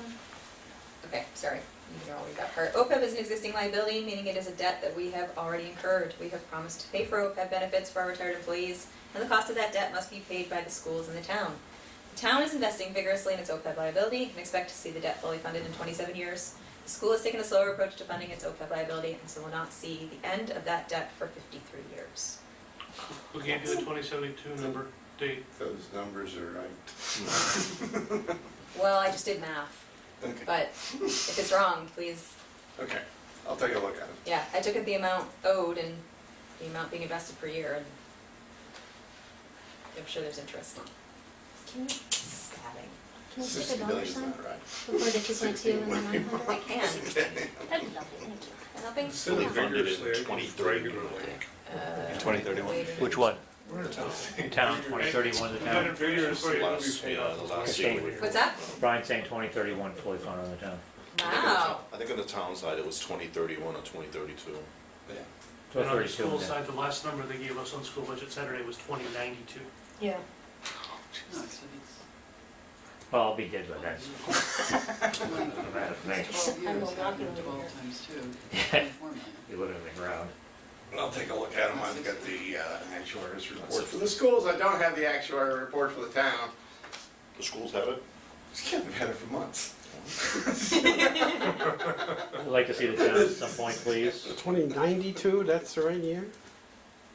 They did say by the end of the century in one of their most recent, but they also, We in won't be theory, alive plan about to it. fully fund the Middlesex and then move all the money that they're paying towards Middlesex towards I'd be 136 OPEB. years old. I don't That's think their we're gonna make it that far. Plan, that's their My long range heart plan. won't survive. So that was our concern recommendation. The finance committee would like to see the school increase its funding of the OPEB liability. If the school increases yearly investment to 1.6 million, they could fully fund their debt in 30 years. Or so. There's a dollar sign on the slide. Yeah. Sorry, I was at this for a while.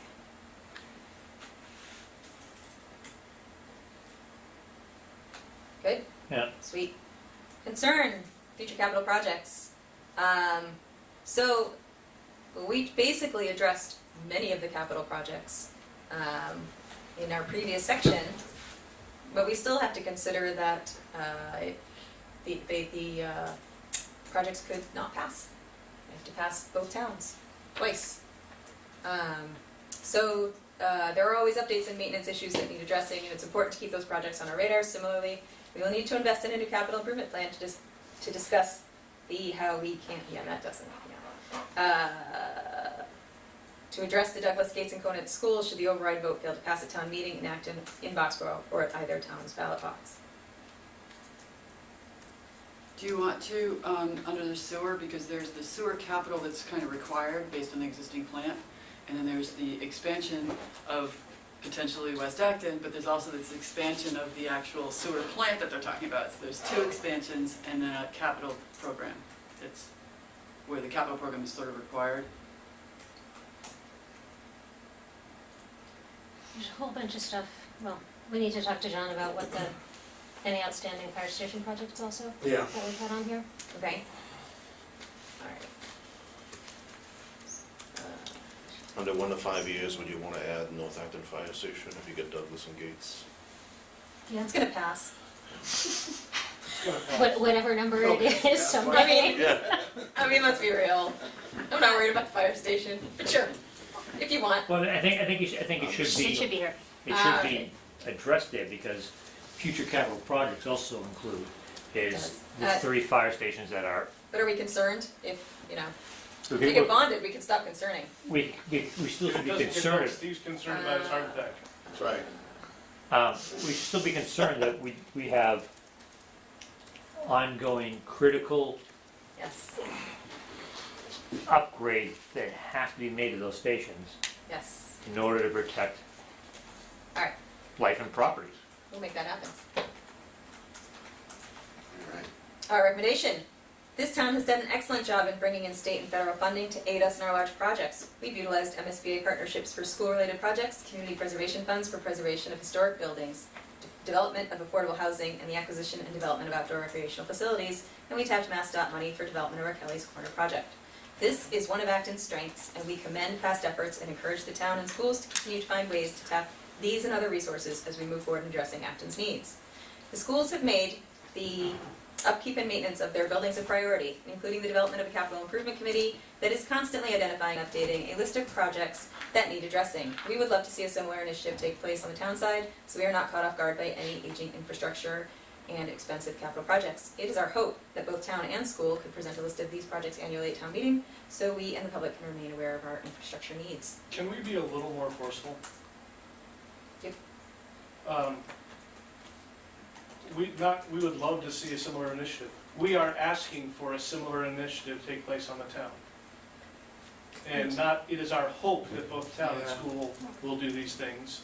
It is our request of the Board of Selectmen and town management to make this happen. How about not even our request, the Board of Selectmen and Town Management should make this happen. Agreed. I liked expectation. It's our expectation. Urge. I think it's, so we are asking, Sorry, it's the Select Board. I mean, we've been polite for the last 3 years, and we've been ignored, so I don't want to be polite anymore. 103 years. we are expecting, it says we are asking, we are expecting for a similar initiative. Demanding. The town should take a similar initiative. Yeah, I think we need to be more aggressive in our request to the town. Shane Jones not here. What happened at ALG is that the schools, not this past year, the one before, was that the schools going to be putting that up on their website. Yeah, but they haven't yet. They haven't yet, but they're planning on it. And I'd like to see this town take that same type of approach, saying, here's what's outstanding, here's where we spent the money, here's how much we need, this project's gonna cost, here's how much it did cost, the delta. You know, over, under, type of thing. All right, I think there are too many words. there are too many words. Could we make it, What can I do get we rid have for to you? say continue every time? Our recommendation is bring in outside aid. I know we want to give them kudos for what they've done. I think we did that in the words below, right? Yep. Yeah.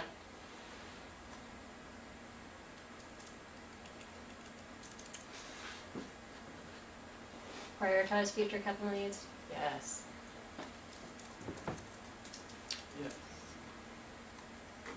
You said a word.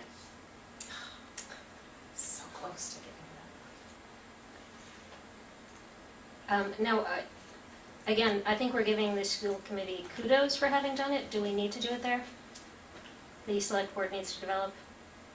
I don't know, it's sort of rubbing it in their faces.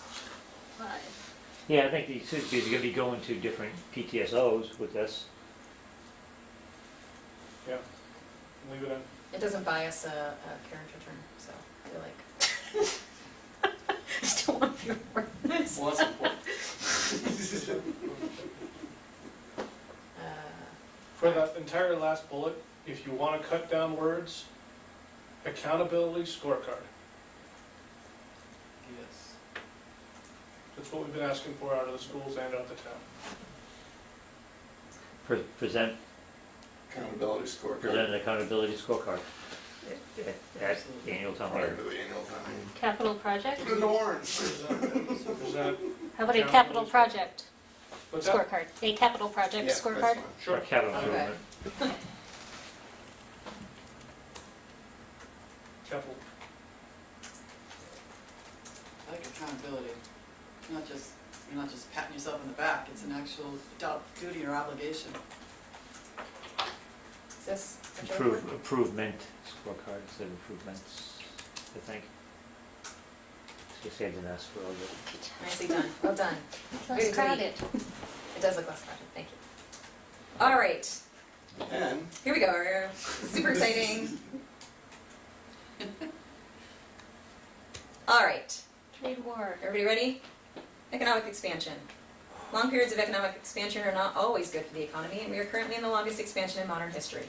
During these years of growth, we tend to run up higher budget deficits, take on greater personal and government sector debt, buy goods at much lower interest rates, set the value of goods at much higher rates than they otherwise might be, and have greater access to money for the purchase of more goods. In other words, the longer we remain confident in continued growth, the more likely we are to participate in risky borrowing and buying, and the less likely we are to save for the unexpected, such as job loss or economic downturn. Yield curve. The yield curve is an indicator of where interest rates on bonds might be over time. Investors use the yield curve to determine whether to invest for 3 months, 2 years, 5 years, etc. The yield curve looks at all the economic data possible and predicts where interest rates will likely be along that timeline, so you can decide when you're likely to get the most money out of your investment. At the moment, the yield curve for U.S. Treasury bonds, considered the most reliable, low-risk investment, is inverted. What this means is that short-term investments are predicted to give you a higher rate of return than long-term investments. In other words, the market thinks we're headed into an economic downturn. The inverted yield curve has occurred before 6 of the last 7 economic recessions. This suggests we should be on the lookout for a recession in the next 18 months. Consumer sentiment. Consumer confidence remains quite high historically speaking, but there are signs it is diminishing. When corporations and consumers have faith in long-term growth, their spending and operations reflect that confidence. Currently, automotive sales are down, manufacturing is near a 10-year low, and in June, the Consumer Confidence Index hit a 2-year low. Recession Probability Index. The New York Fed has maintained a recession probability index since the 1960s, and when that index is above 30%, a recession is likely. Currently, that number is at 31.9%, which is the highest it's been since 2009. No one can predict a recession with 100% accuracy. All we can do is look at the indicators and make an educated guess. At this point, we are concerned enough about the possibility of a coming recession that we believe it is necessary to bring it to the town's attention. I hate the first paragraph. I hate the first paragraph because you're specifically warning about taking on risky debt at the exact same time that we're telling people all the time to take on debt. It's an indicator of recession. Yeah, the whole thing sounds like an economics lecture. Yes, respectfully, I would delete this whole slide. Just can it.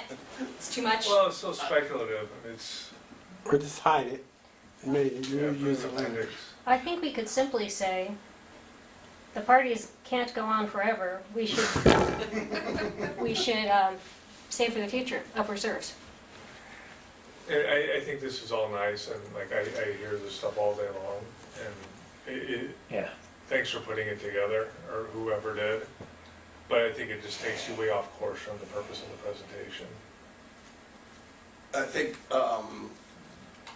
you may not have been in the meeting when I brought up that we need to say something about it. Oh, yeah, Because- whatever, but. Because we technically, we have a 3 to 5 year horizon. Sure. And the probability of happening in that time frame is very, very high. Yeah, but you And- just stated, as you pointed out, is it just something Yeah. shorter, more succinct, and, you know, like you said, you could say, we're 10 years into an economic expansion, you know, there's a number of indicators, don't mention any of this. So when we present this, we don't have to say any of that. The idea behind the speaker's notes is when they print it and take it home, they have more information. Sure. So if you were presenting this to school committee, wherever, and these 4 bullet points were on the screen, would you quickly hit those and move on? Or do you want different bullet points even? This is just my opinion, but I mean, I thought the presentation was right on topic most of the way, but then here, maybe the talking points are just longer. And maybe they could even just, I don't know. I respect the fact that, you know, work went into it, I just think It doesn't mean it was useful work. It's okay. But the point I was trying to make was when I looked at the last recession, which was probably a lot worse than the next one, we had a couple of years of flat revenue. And therefore, now is not the time to dump your reserves. Yeah. But that's not said anywhere here. And that was the point I was trying to get said. Yeah, and that's what I think is critical and brings it back to the regular presentation, is that. But it is followed up by the recommendation being about reserves. Yeah. right? So this is the recommendation, Oh. which is the town should continue to watch for signs of economic We're instability. recommending a recession? We should, yeah. That's what it looks like, recommendations, recession. Well, because we've got concerns and recommendations. The town should continue to watch for signs of economic instability. We should do our best to increase our reserves, preferably maintaining them near the ceiling of our recommended policy. Historically, when a recession has hit, it has taken 2 years for the effects to impact town's finances. This is due to the delay in assessments in housing and excise taxes, as the recession does not instantly lead to a drop in these numbers.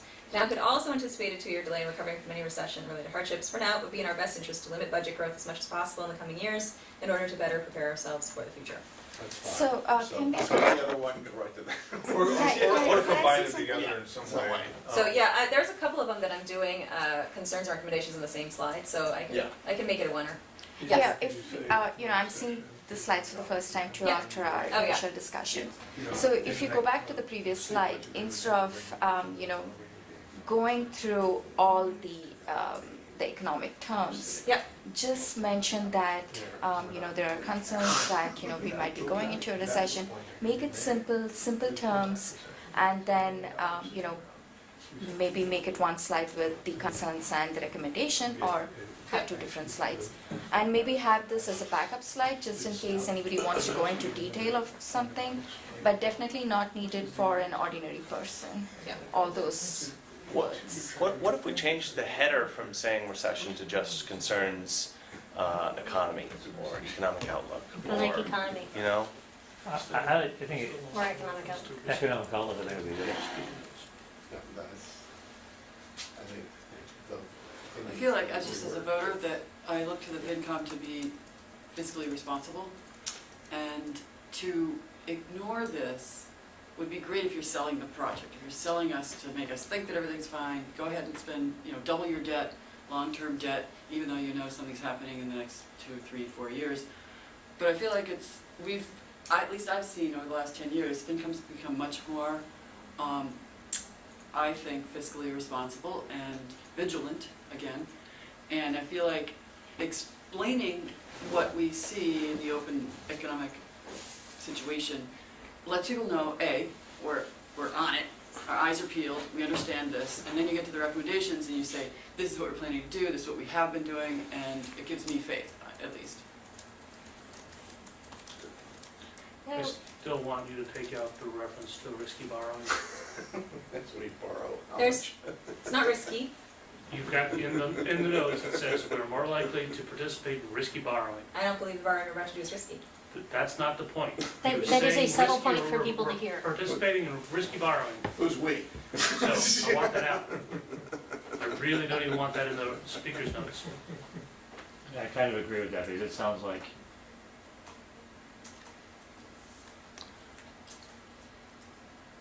I mean, you might want to say consumers. Right. The generic Right. we, You know, yes. yeah, but not us. consumers versus, The them. I don't It's think, them we. like, they yeah, do. consumers are to participate. Either that, between Lakewood. I don't think we even need that much detail though. Okay. We will Simplify. make serious changes to these two. Okay. So, okay. Could we Yes. also take out the 2-year delay? Yeah, it's not us, there's a delay, Yes, you but know, but I don't think people need to understand that. This level. Yeah, I don't think that adds anything to the.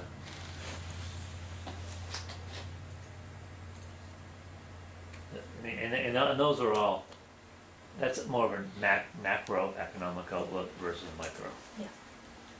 Okay. So, reserves. 3-year trend has reserves declining, remains within our recommended threshold. Continue to fund our reserves to fund our operating budgets and stable.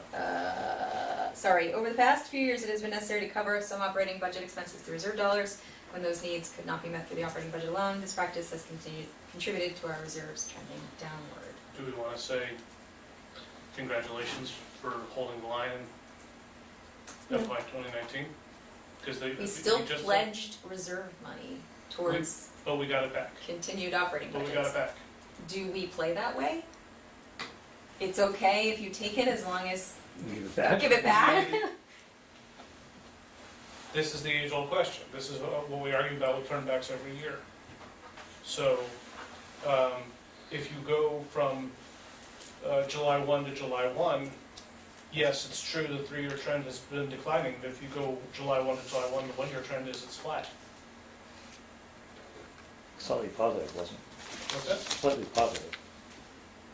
Yeah, but only because we had a $500,000 we Yeah. didn't spend on a library roof. unspent warrant. Right, but I mean, it's still slightly positive. You want to spend it that way. So I just want to say, do we want it, now that we've got it the other week. The point is, the reserve trend is going down. Yes, it The game of assigning reserves to the budget and then turning back isn't why they went down for the most part. Part of it was just spending money on whatever, land or, things that we spend money on. So the turn back, I'm not a big fan of a 2% cushion in a budget. I understand if you're from the first year town manager, I don't want to come in with a problem, but 2% is a lot. Because we're talking about asking the voters to approve whatever they had, a 3.5% operating increase, and then we Yeah. find out 2% of it wasn't real. I'm sorry, Steve, what's the 2%? The turnbacks represent 2%.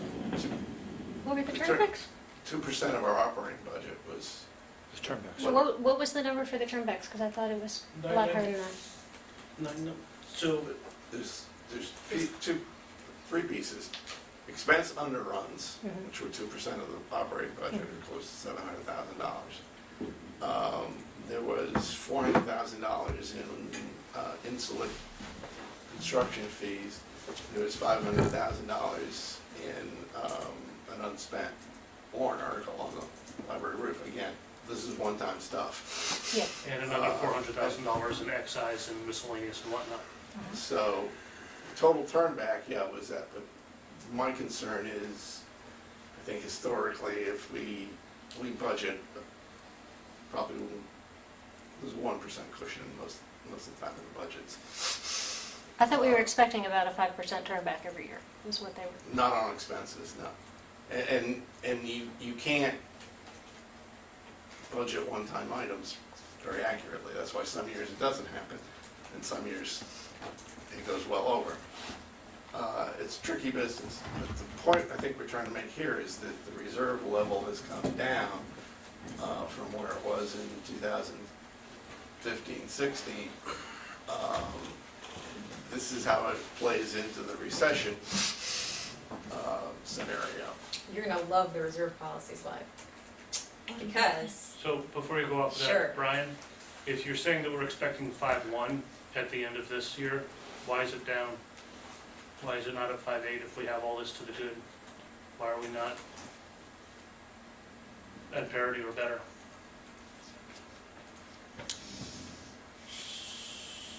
I'm just trying to look at those numbers, if they make sense to me. hope so, you sent it to me. Ouch. Yeah, so I guess,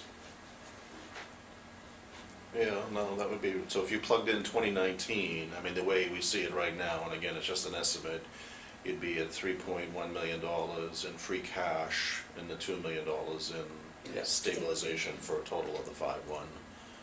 I'm just trying to think, in the prior year, our free cash number was 3.54. 2.6.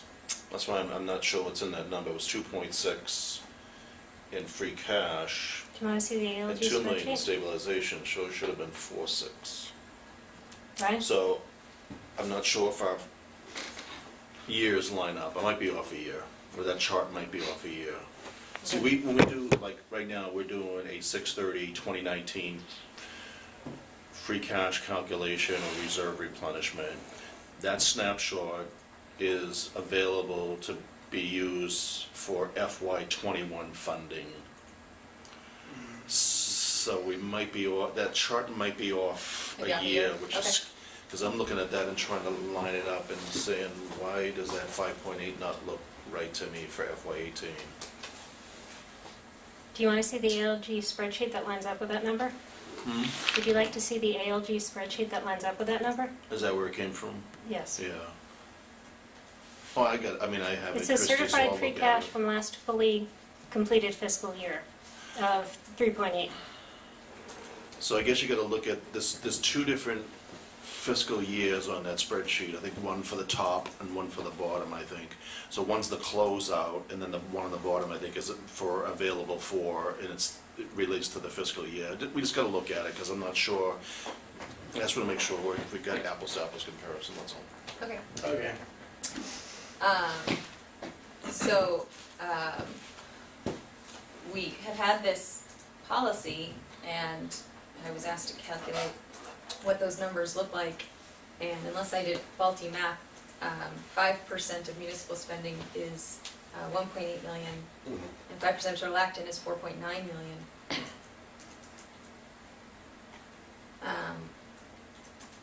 So we're above our policy. Total Acton is not, the total Acton is 102 million, so that'd be 5.02. So we're almost exactly at it. I don't know how you got to 99. I don't either, 5.02. I didn't have that number for the, I have 97.1. So you've got I'm the probably ALG, missing something. you've got the ALG spreadsheet in front of you, Christie. What was Yeah. the total Acton budget for this last year? It's Oh, so this is 103, FY20. 102.7 or 103.1, what was it? 1 second. Total Acton budget, seeing 90, for fiscal year 19, I'm seeing 95,850. No, it was over 100, because we made a big deal about the fact that it was over 100. Let me find it. For 21, it's projected to be over 100. Would you like to see this? No, I'll call it this. Larry, Rob? I don't know that we need the slide. I would probably take out the first bullet and just say currently, reserves, talking town about the reserves are total. within the, I think he's talking about the total total municipal and schools. Yeah. So we've had our That should be the policy in total here for Acton. years. and, Feel like it's not useful anyway. yeah. It's the Just say, assessment. total budget, okay. Yeah. currently, we're in compliance with the guidelines, but we need to minimize the use and don't use it for 92, Yeah. In purposes. 21, it'll be over. yeah, it'd be over 103. 95,850.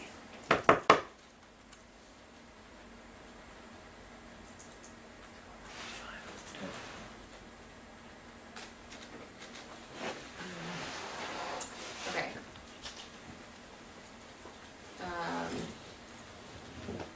Land purchases. When we agreed to acquire the Maple Street property at the last town meeting, we did so knowing that the plan was to pay for the cost of the purchase through parking receipts, as this space was currently being used by long-term commuters, and we could expand that use going forward. The same cannot be said for the River Street property or the Main Street one. It is important to understand what effect these sorts of purchases have on the bottom line, as there are costs to taxpayers even beyond those of the initial purchase price. Could we rearrange those? Yes. I want Maple Street on the bottom or the top, but not in the middle. Well, I speak to it first, so I guess I'll put it there. Why do you want it there? Because it's a different story. Oh, That's one that's going to pay for itself. The other two Success are in two losses. failures. Yeah. Yeah. It's 19 to 21 Maple Street. Okay. All right, and then, 53 River Street property has limitations as far as development is concerned because there is a failing dam on the property that needs to be addressed. When the property was acquired, there was no established plan for its use, and the town has been struggling to define its value ever since. A similar situation occurred with the Main Street property. While the town knew that it did not want a large daycare built at that location, it did not have a plan for what could be built on that site or a way to attain a return on our initial investment into the property. After 3.5 years of owning the property, it is now being released to substantial loss. It is important that we learn from past mistakes, clearly identify the need for purchasing property, clearly identify the need for purchasing property, what will become of it once we own it, and how the investment can be financially positive one for our taxpayers. I thought you just put Maple Street up. Yeah. 19 and 21, you just put on the top. I'll move it. This is the recommendation This slide. is the recommendation slide. Oh, But I don't think this gets at the recommendation of stop buying things that will lose money unless we have a good reason for it. Okay, what would you like what do you want to say? Just put that line in. Basically, at the 19 to 21 Maple Street, we had a good reason. It filled a need of not being enough parking, and it will pay for itself. correct. 53 River Street is going to cost us a lot of money. It's nice that we're getting a park, but we have to deal with that dam. I say, but we own a dam. We own a broken dam. We don't know what used to be a dam. 16-unit 40B there, No, it's not developable lot. No one wants it. they showed us. I don't know what they showed you, but it's not developable. And It's gonna cost a ton to fix It's an it. expensive park, it's expensive open space now. I would just love to see a line saying, So with the 340 to 364 Main, is that Kennedy, Walker, Kennedy, whatever you want to call it? What John didn't say, I believe in his numbers, or did he say the 340 to 364 Main Street is going to add into the 40 he said? no.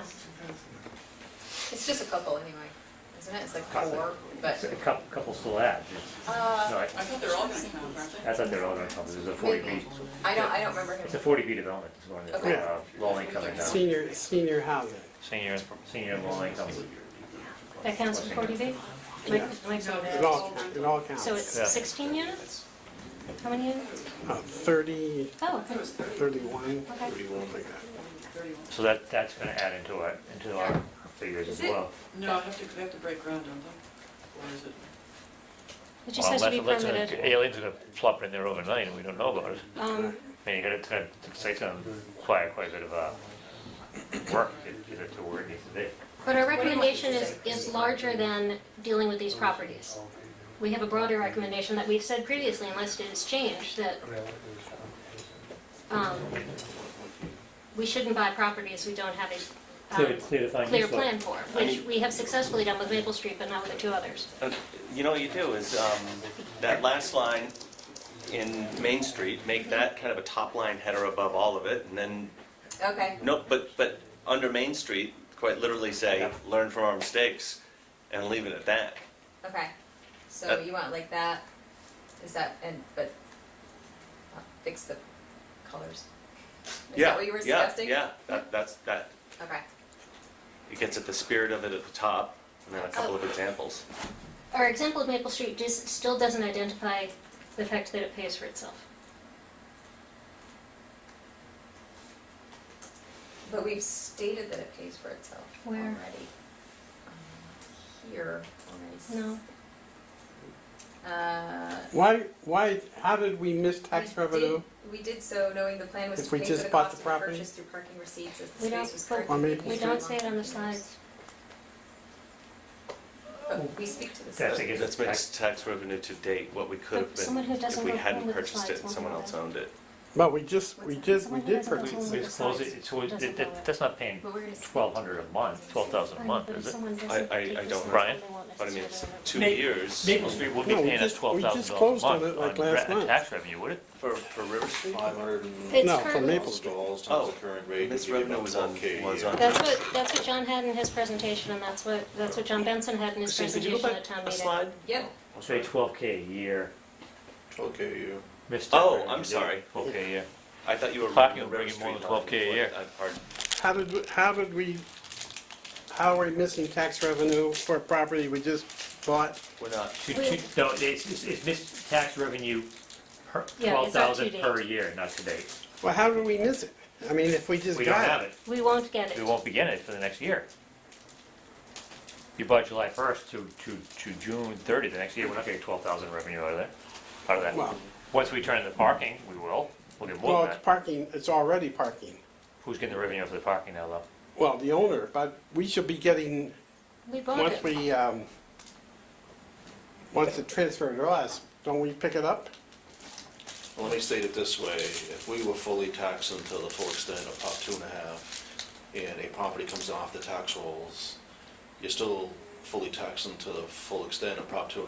It's just that property is not paying its proportionate share, it's being burdened by everybody else. Yeah, if we don't get tax revenue, we So get it's not parking really revenue. lost tax revenue, But when does the town it's just start you getting lose in value, town valuation. when does the town start getting the parking revenue off that piece of property? July 1. So we're getting revenue now from that Yeah. property. I don't see how we We're lose, getting, we are getting revenue now, so Yeah. it's generating revenue now. Do we know how much a It's month? not being taxed. Do you know how much a month? I Unless we don't wanna know, add we just any increased the rental parking parking. rates there, and I'm Yeah. trying to think. Hey, They just changed the rates. We're not losing I'm not money. sure. Yeah, you just said, Definitely not losing money. missing tax revenue of 12 million, Interesting. gaining or something Yeah, of- offset by- offset by parking because that's fees of totally misleading. extra- that. Yeah, And don't I see, forget Trent. the CPC You're right. is gonna reimburse us for No, they had, with CPCs, there's gotta be a use for that property that fits within the guidelines of CPC, and it's not gonna happen. I think this is a one-slide topic, and that one says it best. Yeah. So they did And I don't know how much of the, we can talk in the notes about the history. But you're right, Christie, we're doing apples and oranges, because we're talking about Maple Street along with the others. We just cite the ones that haven't worked out. What we were trying to get at is the idea that it can be done financially, reasonably, or not poorly. Yeah, broken clocks right twice a Yeah, day. Maple Street makes sense, River that- Street, Main Street do not make sense. Yeah, just Main put Street would be good, we'd best use it to possible get over return that, just that for parking long- fees. Maybe under River Boston, Street, but say, or something like need to announcement- develop plan for announcement best possible also use. addressing need in the town, For bonding Yeah, not the best or way pay for to purchase? do that. Right. or purchase, yeah, or purchase. It's the lesser of the two compared to 53 River Street, Right. which is, 53 River Street. let's buy a broken dam. Ongoing, Why is CPC like that broken down? I don't remember. Well, CPC had nothing, CPC didn't do anything with it, they didn't put any money into it, it was all, it was a town that ended up buying that. They tried to Which get is the CPC, whole- they tried to get TPC doing, they didn't even have a fleshed out application or anything, it was a disaster. When Suffolk Thankfully, we don't require that. You know, Suffolk came in, it was a disaster, so. Are you trying to say we don't plan, Dan? Well, it wasn't a very, Sorry, Well- closing in on 10, I'm getting frisky. Okay, let's, That's your we'll wife's take problem, your not notes ours. and. that's good. Yeah, ActonTV is gonna start I know, collecting right? overtime. Alright, so with the newest addition to Avalon, we've officially achieved safe harbor status in Acton until 2021. This means that any future 40B rezoning will have to be approved by the town. We will no longer be subject to unfriendly 40Bs. This holds true until the new census is released, although we are on schedule to reach a percentage of 40B housing that should also meet state requirements even after the population increases are realized in the 2020 census. One consequence of safe harbor is that the Kmart area cannot be developed into residential housing without the town voting to rezone the area, which is currently zoned only for commercial purposes. But we do not make any recommendation to purchase the Kmart Plaza. We do believe that whatever goes in there will have a significant impact on Acton, and we should remain aware of the process. I have a technical error, it's not 40B rezoning, it would be high density housing. So 40B is a law that allows you to bypass zoning. 40B isn't rezoning. Yeah. yeah, that's right. It just means up Just one, say future rezoning. this means that any Yeah. future, so, yeah, that's better. How about residential rezoning? Right. Well, it actually, it's single family homes. Any future rezoning, really. Yeah, okay, It's rezoning, currently yep, commercial. that's It true. will require a zoning change. End of story. Okay, somebody asked for a brighter MSBA graphic on the bottom of the Yeah. slide, otherwise it hasn't changed. Those are sharpened pencils. The MSBA is not able to reimburse us for every element we include in our new twin school, but that does not mean we shouldn't work to maximize the elements that are reimbursable. Adding on elements that fall outside the scope of MSBA should be a last resort and occur only after all other potential solutions have been ruled out. Good. Good. Takeaways. I don't even think I got to this slide. This is it, this is the last one. How about for the last one, something effective save for, Rainy day. yeah, Very much so. I like Possibility of a rainy day, save for Rainy rainy day day. fund. rainy day fund, whatever. Say we're at an inflection point. Because I love that phrase. Yeah. It's in the yield curve. So, about the third bullet, do we want to say without a change in spending? Because right now, we're asking the town, we're asking them to, we're asking people for more money and to vote on it, whatever. It's getting too late for me. But, is it really needed, that sentence up there? Yes. Or we Yeah. need to say it in a different way? No, We need them to stop increasing the budgets, or we're going to have an operating override. then they have to stop using reserves for year-over-year costs. But you can say it in a different order. You can say operating budget should aim for increases below 2.5%. Without that, operating Sure. overrides will become necessary.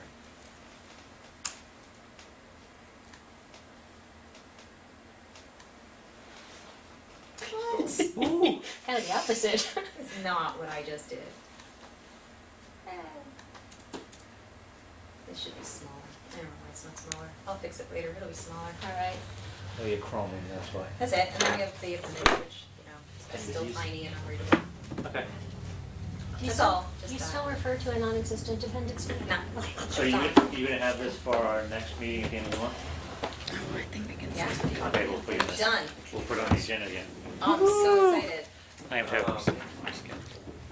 Huzzah. I think that it's a bit long. Yes. Oh, yeah, now we're gonna take all the words out again. So after December 10th, we remove like an enormous Oh, the chunk butt, of it. like the middle. Yeah, the bottom. so then it's just the first and the last. I got you. Okay. But yes, it is incredibly long. All right, Finance Committee business. Anybody have any committee reports? Yes. Minuteman, the old school, is officially closed. They're in the process of moving this month. The 1st of September, the new school will be in operation.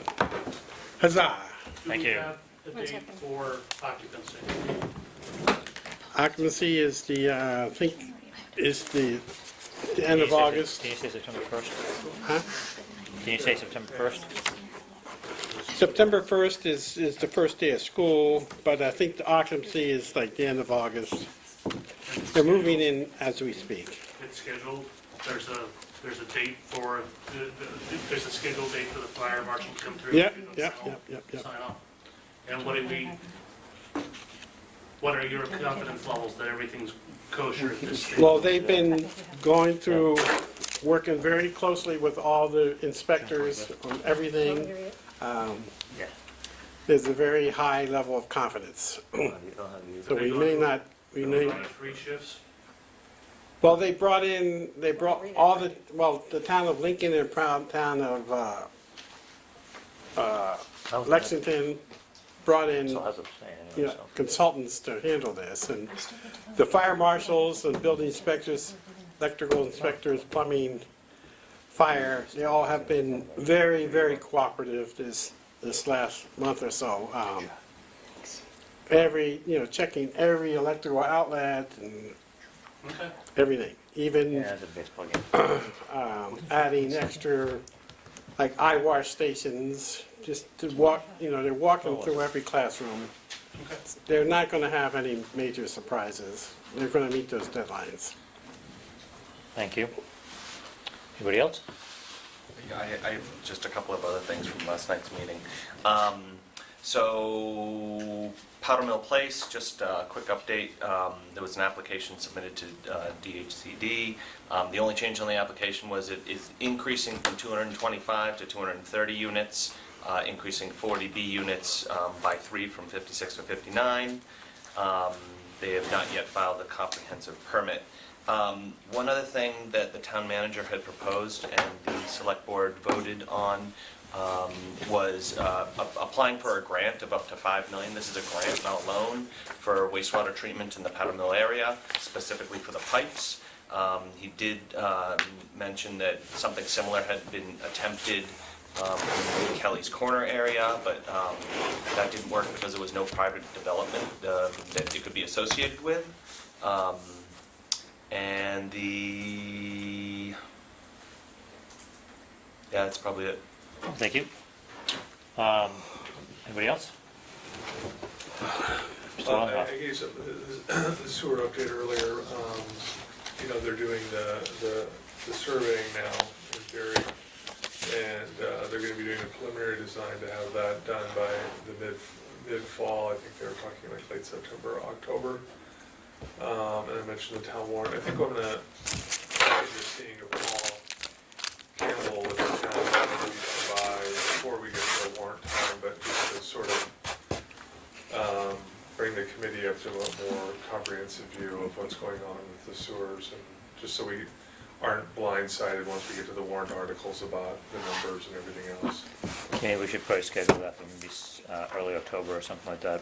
Might have a better handle and see what his availability is for, I believe we have a meeting on the 8th and the 22nd. Of October. Yeah, so So you say that again, Our next meeting, you want, The next meeting I want to have Minuteman. Minuteman, which will be on August 27th. right, And I think I'll just go over that. I just want to mention, I know Christy mentioned this the last meeting, the Kelly's Corner Landscape Design Workshop is coming up on August 15th at Town Hall. I believe it's at 7:30. I believe that's what the email said, but I So won't be here. I just wanted to make sure that we are aware of it. All right, yep. Christy and I, well, we have minutes from, Do you want to talk about ALG first? we'll talk about ALG and then we're going to do minutes from the June 25th meeting. Christy and I attended ALG last week. They were talking about that we thought it'd be a good idea to have a tri-board meeting, like we did several years ago, with the Board of Selectmen, School Committee, and FinCom. So we're planning on a date, what was the date for that? November 12th is what we're looking at right now. Because the warrant opinion, our opinion for the warrant needs to go in on November 26th, or before November 26th, that's when the warrant goes to print. So we propose moving the FinCom meeting from the 26th to November 19th, which would give us a chance to learn everything they want to say at the tri-board meeting, and then have a chance to deliberate after that. November 19th. Yes, that's the Tuesday before the 26th. So moving the 26th of November to the 19th. Yeah. Assuming that works for people.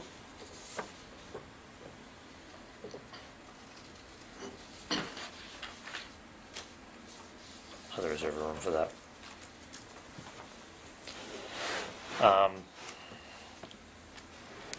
Let's see what else we discussed at that meeting. MSBA.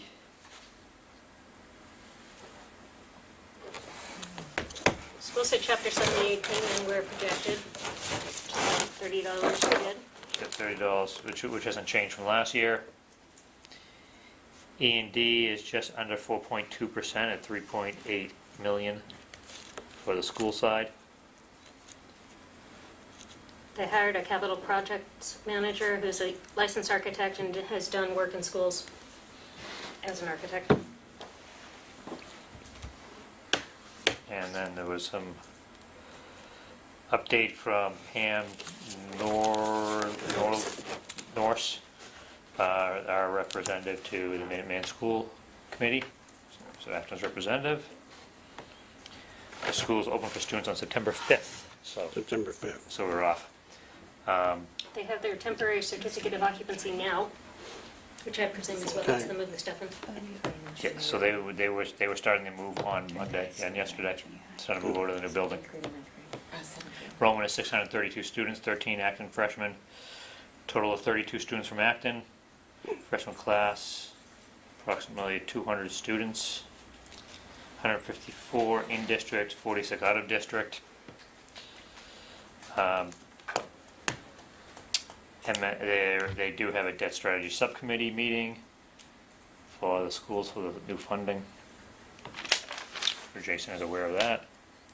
For Minuteman, 6 out of the 9 towns who are in it have debt exclusions to pay for their debt. And as Steve Barrett pointed out in the meeting, if we do not do this as a debt exclusion, the deficit on the ALG spreadsheet going forward will increase. Which we would assume. Still not sure why we have to do it in December and not in April, but that's okay. I guess we'll do it all at once, Yeah. just for fun. So we have meeting minutes from June 25th meeting. Yep. It was on June 25th at 7:30 PM in Town Hall, room 204. Christy. Present was Christy Anderson, Jason Cole, Mike Majors, Sahana Burahit, Christine Russell, Steve Noon, Al Blaženik, Nailed it. Associate, Dave Wellinghoff. Absent were Roland Gordon and Tom Farley. Under opening, Vice Chair Christy Anderson opened the meeting at 7:31 PM. The meeting was recorded by ActonTV. For public participation, Chair Frederick spoke. Are you reading them all? Because we have. Oh, okay, I didn't think everyone got that. Oh, we can just pass them along. So why don't we just take a, Alright, take a moment. couple minutes. take a moment. I know. No, I kind of liked you reading it to me. Me too. I figured we hadn't. Windows 10, you can just hit it and it'll dictate to you. No, it's not that long. We'll just skim real quick. It is totally allowed in the rules to have someone read it, so I was going for that.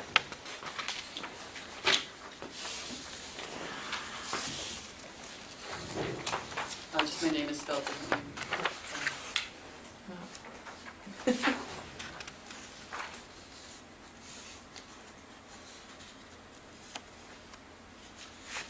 I already read this.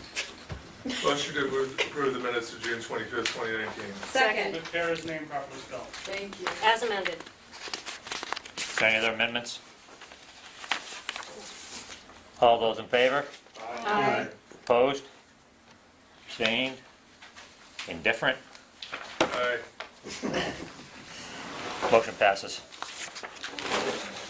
So, our next meeting is on the 27th in room 204 of Town Hall at 7:30 PM, 531 Main Street. Be there or be square. And we have a meeting on the 19th of November too. It'll be scheduled. I assume there are others between those two dates. There are others in between those two dates, exactly.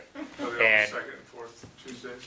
Second and fourth Tuesdays of the month, as we normally have it, so that'd be September 10th and the 24th. Of which I have oral surgery that morning. What was And that? the 8th and 22nd of October. I move to adjourn. Second. All those in favor? Aye. Opposed? Abstained? We're adjourned. Thank you, everybody. Somebody want to put this beautiful grade up? Right. It should be a button. Yeah.